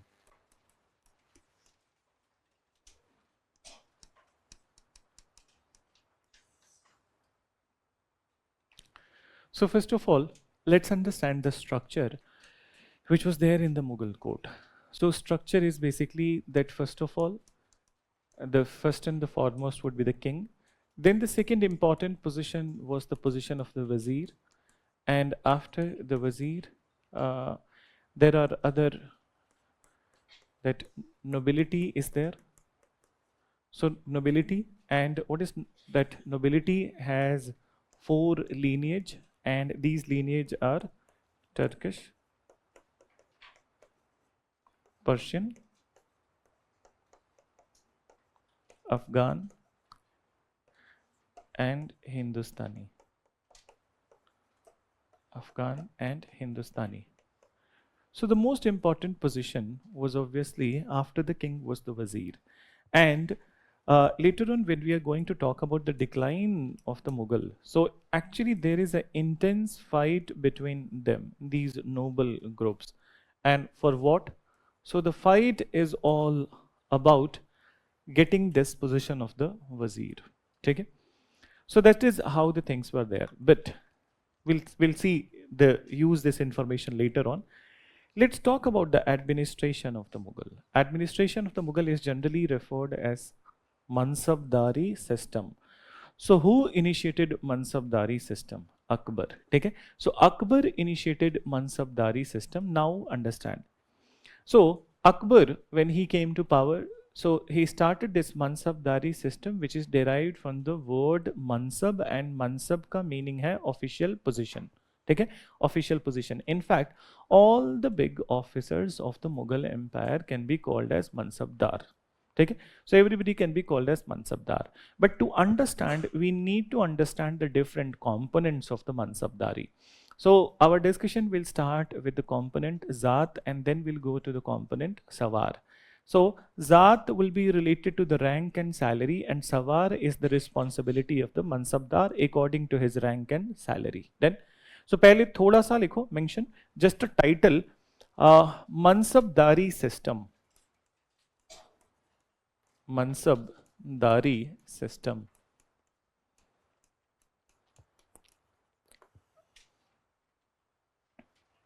So mention, you write. It is derived from the word Mansab. It is derived from the word Mansab, which means official position, which means official position. Then official position. It was initiated by Akbar.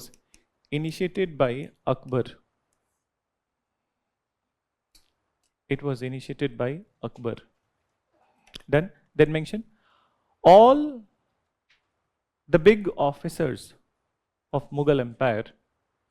All the big officers of Mughal Empire were generally referred as Mansabdar. Were generally referred as Mansabdar. Then mention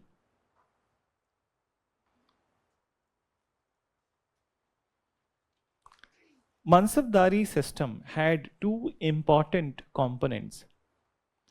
Mansabdari system had two important components, which is as follows. So now let's understand first and then we'll go into the writing part. So let's talk about the very first component. There are two components, ek to Zaat and second is Sawar. But now we will be discussing the Zaat component itself. So now that according to the Zaat component, this depicts the rank of a Mansabdar. So since everybody is called as a Mansabdar, so it will be indicating the rank of the Mansabdar. Moreover, how we will get to know that what is the position of the Mansabdar, high position or low position. So the positions or the rank are depicted through numerical value. So generally this is starting from 500 and going till 5000, whereby 500 is the lowest rank, 5000 is the highest rank, but it is in the nominal terms. So meaning that normally this is the range of the rank, but there were some exceptional ranks also. So exceptional ranks were 7000 and 11,000. So these were exceptional rank, meaning only few people were given these type of high rank. Then so generally the rank is starting from 500 to 5000, where 500 is lowest, 5000 is the highest in the nominal terms, but exceptional ranks are 7000 to 11,000. Now according to the rank, next part, according to the rank, salary was paid to Mansabdar. Then so high salary, okay, if high salary is there, it means that the person has high rank. So high rank is equivalent to high salary, and low rank, low salary. Then so according to the rank, salary was paid. Now understand. So next question, actually at each and every stage there is a question. So if the salary is paid, the question rises that in what form the salary was paid.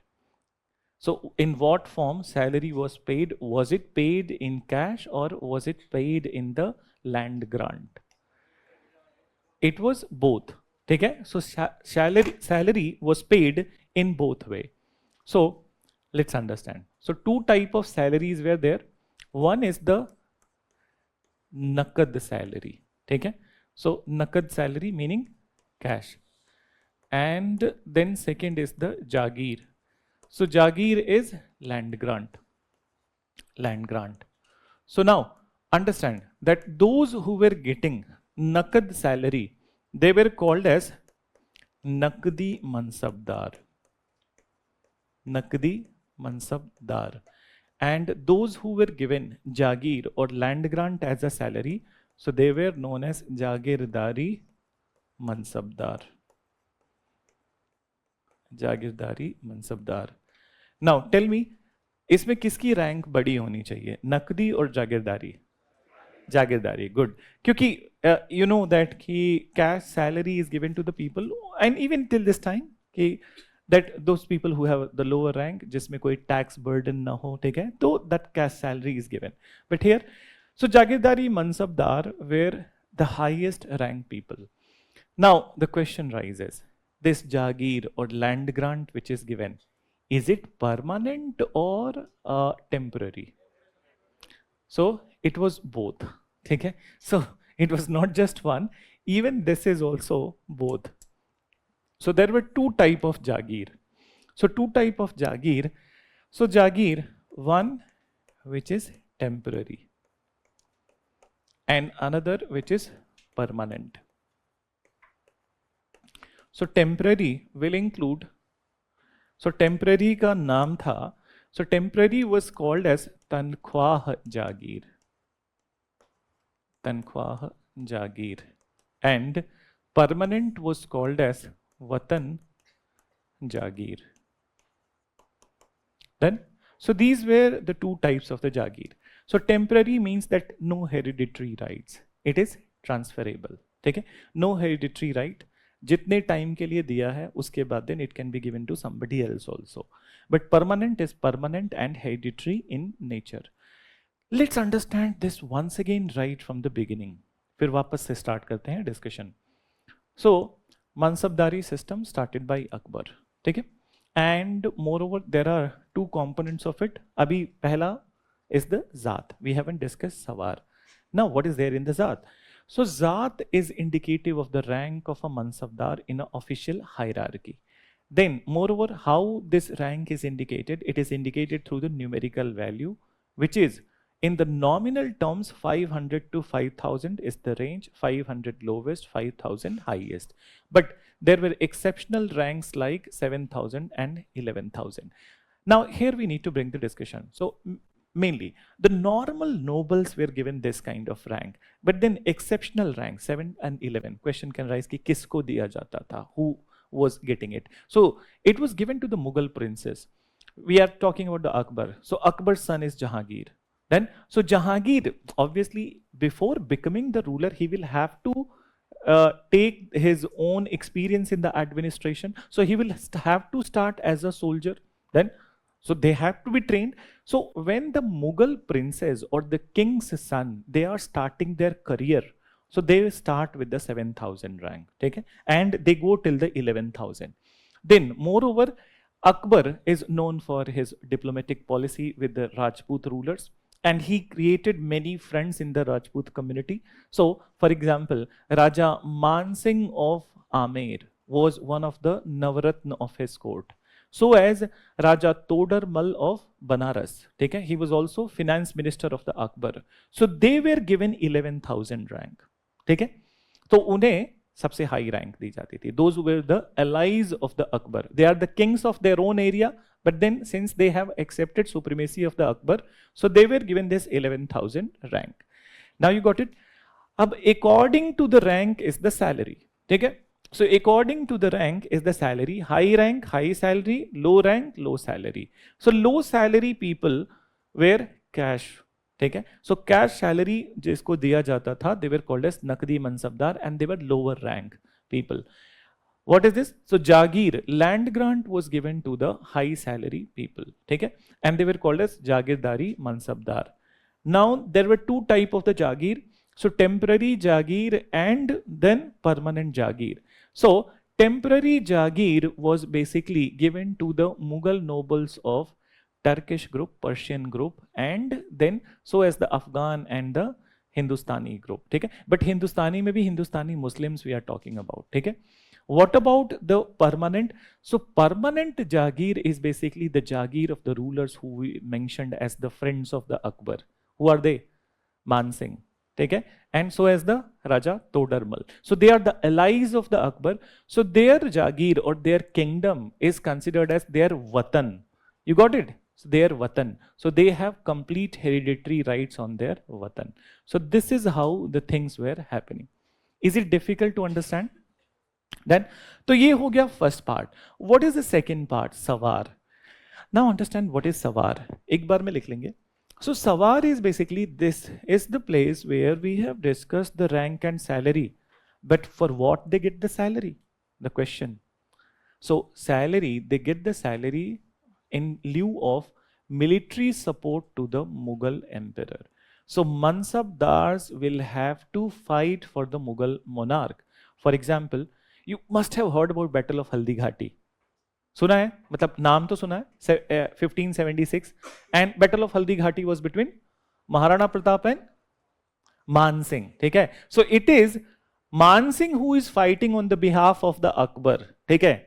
So he is fighting on the behalf of the Akbar, and in the middle, when he felt that he is not able to contest Maharana, so he has asked for more support from the Akbar, and then it came. So it became an equal war.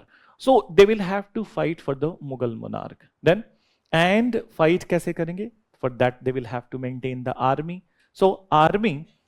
So it is the responsibility of the Mansabdar to maintain the army for the Mughal monarch. And this army will include soldiers and horses. ठीक है? So soldiers and horses. So according to the rank, one has to maintain a particular number of the soldiers and the horses in the service of the Mughal monarch. So that is what is the सवार which is indicating. सवार का मतलब ही हो गया घोड़ा और उसकी सवारी, सिपाही. ठीक है? So mention करो. So what is the last thing that you have written? Two important components. So component number one, you write Zat. Component number one, Zat. Mention. It indicated official rank of a Mansabdar. Official rank of a Mansabdar in hierarchy. In hierarchy. Official rank of a Mansabdar in hierarchy. Then mention the rank of Mansabdar. The rank of Mansabdar was indicated through numerical value. Was indicated through numerical value, which ranged from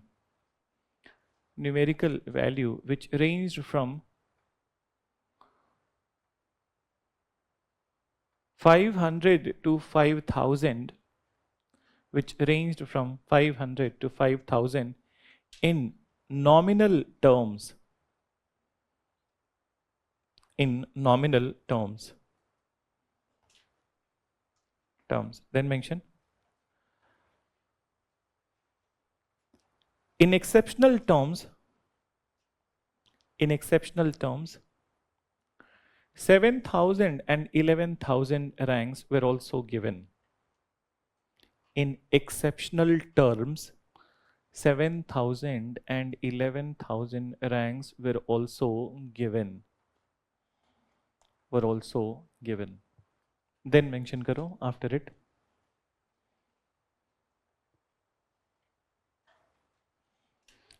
According to the rank,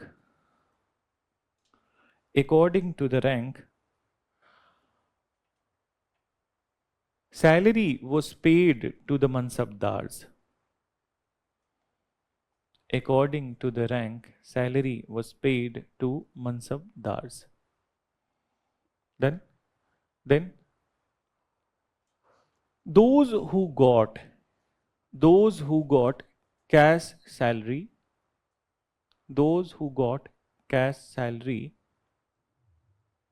were known as Nakdi Mansabdar.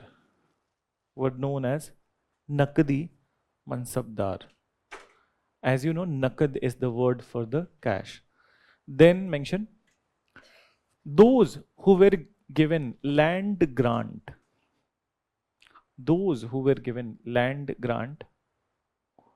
Were known as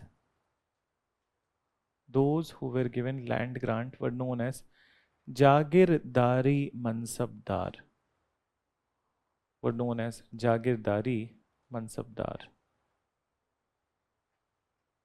Then Jagirdari Mansabdar. Full stop. Then mention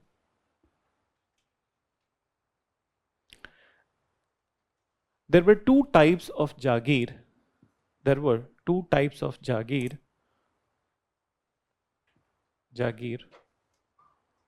That is, so mention first this one, Tankwah Jagir.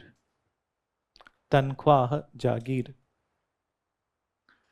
given for temporary period. Tankwah Jagir given for temporary period.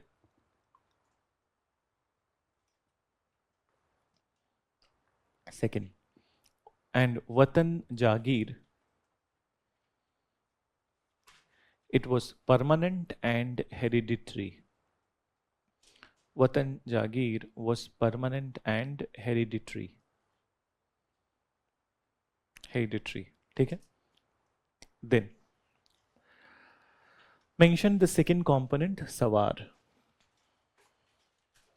Mention to the second component, Sawar.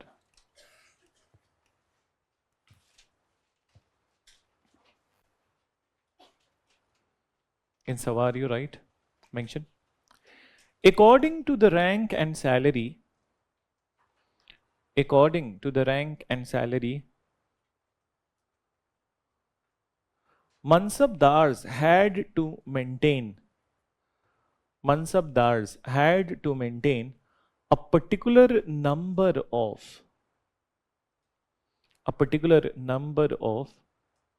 soldiers and horses,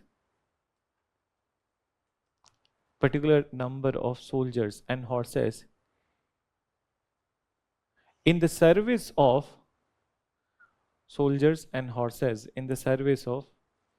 Mughal monarch.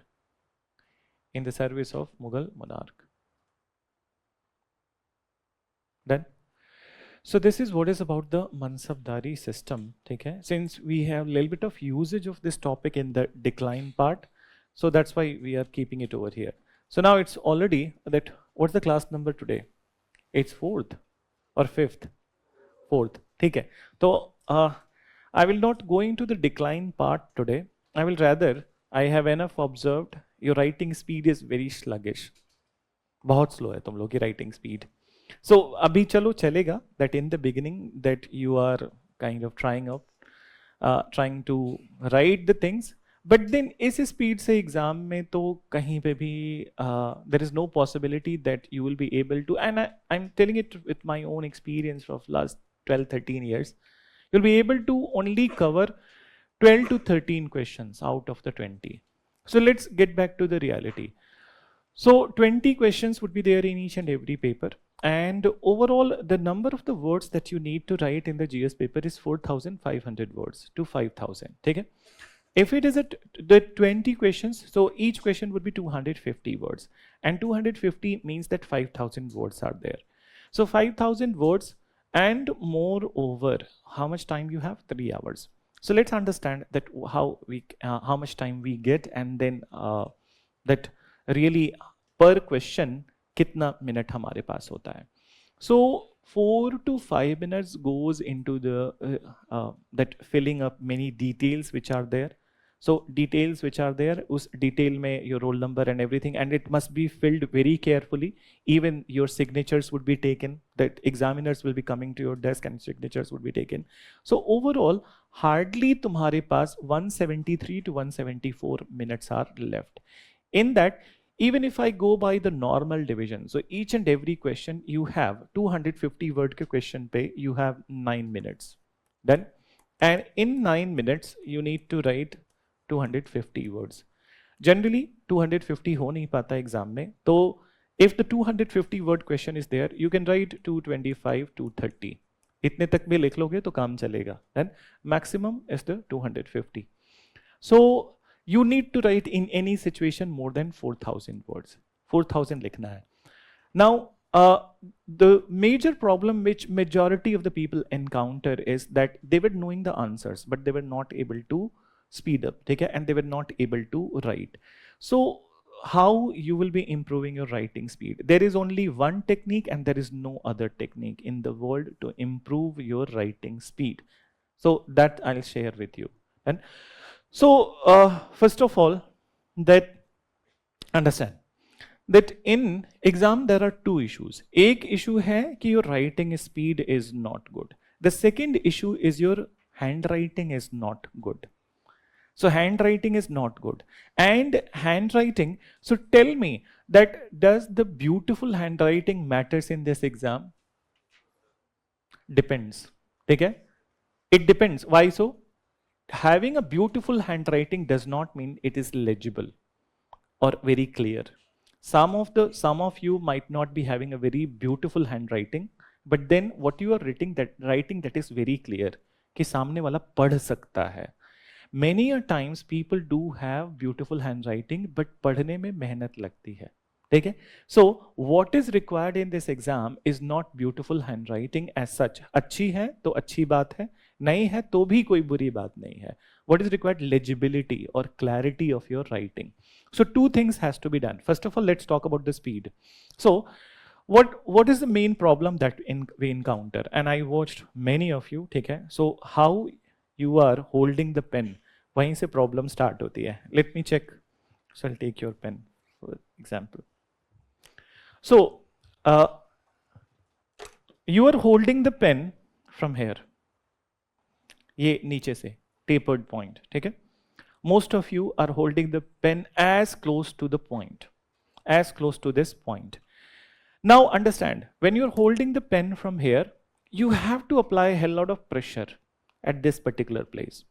Pressure, दबा के इसको रखना पड़ता है ताकि हाथ से slip ना हो जाए. Then, so you are applying pressure, and moreover, since it is conical, it is tapering. So then there is a tendency that these will slip. So that's why you're applying pressure on it. Moreover, we have natural secretions from our hand. That if exams are generally that mains exam हमेशा October November में होता है, तो you apply some moisturizer and then it becomes slippery. So as if even if it is not there, the sweat which is happening when you're writing continuously, तो sweating will happen and sweating will also create the slippery thing. So because of it, you are doing two things. अब ये paper है, इसको pen को बहुत तेजी से पकड़ रखा है. So then you are applying hell lot of pressure on the paper. ठीक है? पेपर पे बहुत प्रेशर लगाते हो, and when you are applying so much of pressure, so then it's science very clear. Friction. When you are applying hell lot of pressure, so then friction will get created in the paper, and your handwriting automatically it will be slower. Then moreover, many of you have developed the attribute that without a carbon copy, you write on the first page and second page it is imprinted. Touch करके देखो paper नीचे से. Just touch and just feel that how much pressure you have applied. Not everyone, but some of you, you can feel that what you have written on the first page पीछे छप चुका है. ठीक है? As if that you are doing a social service and Braille लिपि में लिख रहे हो ताकि कोई आंख से ना देख सके तो ऐसे छू के पढ़ लेगा. So that is, so the friction that you are creating, the pressure that is you creating, that is the problem. What is the solution? Solution is very simple, but then to inculcate it takes hell lot of time. So you will have to hold the pen from the grip area. Have you ever given a thought? Many of the pens do not have the कि जितना सस्ता production तो वो ये गायब कर देते हैं. ठीक है? So this is the grip area. ठीक है? Have you ever given a food of thought that why this particular rubbery thing has been created over here? ठीक है? This is the grip area. This is actually scientifically the area from where you will be holding the pen. Moreover, the rubber grip which is over here, it not only absorbs the moisture from your hand does not become slippery, and as you can see that in this pen there are dots, meaning that your fingers will not slip. Then when you are holding it from here, pressure भी apply नहीं कर रहे हो, and moreover your pen would be gliding. So your pen would be gliding, and at the same point of time nothing would be imprinted on the next page. So this is the only technique to improve your handwriting speed. इसमें एक और चीज है, ठीक है? That attitude, ठीक है? That mindset is also very important. Actually, when you start accepting this fact, or you have taken a determination that you will write fast, you will write fast. अगर जो स्लो लिखना चाहते हो तो slow ही लिखोगे. तो you will have to accept the fact that you need to write fast. You have to accept this thing that you need to write fast and hold the pen from here. But as you know that this habit of yours holding the pen from here has gone into your reflex action. You understand what is reflex action? Behavior में inculcate हो चुका है, ठीक है? तो automatically even if you start from here, तुम्हें पता नहीं चलेगा when your fingers have moved on to this place. So follow the 21-day rule. And what is this 21-day rule? That remind yourself whenever, जब भी लिख रहे हो, तो whenever it comes to your mind that if I say you are writing slow, so then bring back your fingers at this place. 20-25 दिन में आदत बन जाएगी. And moreover, your handwriting speed will not become 100 to 200. It will become 100 say 130, 135%. So even the 30-35% increment in your handwriting speed. So if you are able to solve 15 questions in 3 hours, 25% increment will mean 5 more questions you are able to write. You will be never be leaving any question because of the paucity of the time. So that is one such thing. Another way of doing it, so अभी तो classes में नहीं कर सकते, but whenever you are writing the assignment question, have you started getting assignment question? तो assignment question, initially you can take little bit of time. जैसे मान लो कोई भी क्वेश्चन दिया गया हो, तो उसका आंसर सर्च रिसर्च कर लो, पढ़ लो, पढ़ने में, बट लिखने का टाइम सिर्फ 9 मिनट रखो, ठीक है? यू डू द रिसर्च, ठीक है? Suppose that they last class में अगर जो कोई क्वेश्चन दिया, that question was that advent of Europeans, what were the different that the way the advent of Europeans have happened in India, discuss. So now you have studied everything and study कर लो, जितना भी question है तुम्हारे सामने, read it for 1 hour, 2 hour, whatever time, but keep a digital clock in front of you, ठीक है? And in that digital clock, you must look at the seconds also. It must be reminding that you are finishing it in the 9 minutes. Then, so that's how there would be a little bit of pressure in you and you will be able to write faster. So it will take time. This particular technique will take time. Now, what is the second problem? So second problem is generally the problem of the legibility. Then, so what is the problem of legibility? So that you write, there are 2 types of the handwritings. And what are these 2 types of the handwriting? So one is the cursive, which is written in non-cursive. So one is the cursive handwriting and another is the non-cursive. But then, as you know that mine handwriting is non-cursive.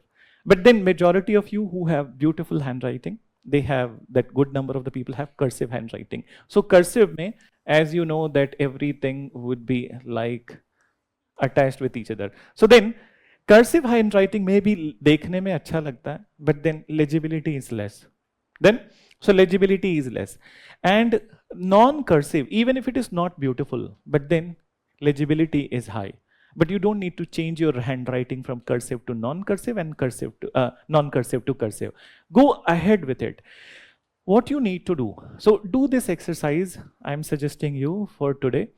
And when you're going home, so take the today's newspaper, ठीक है? जो भी newspaper पढ़ते हो, Indian Express or the Hindu, whatever, and give it to in your PGs, or if you are going to your home, so give it to your siblings and ask them that to read one article, ठीक है?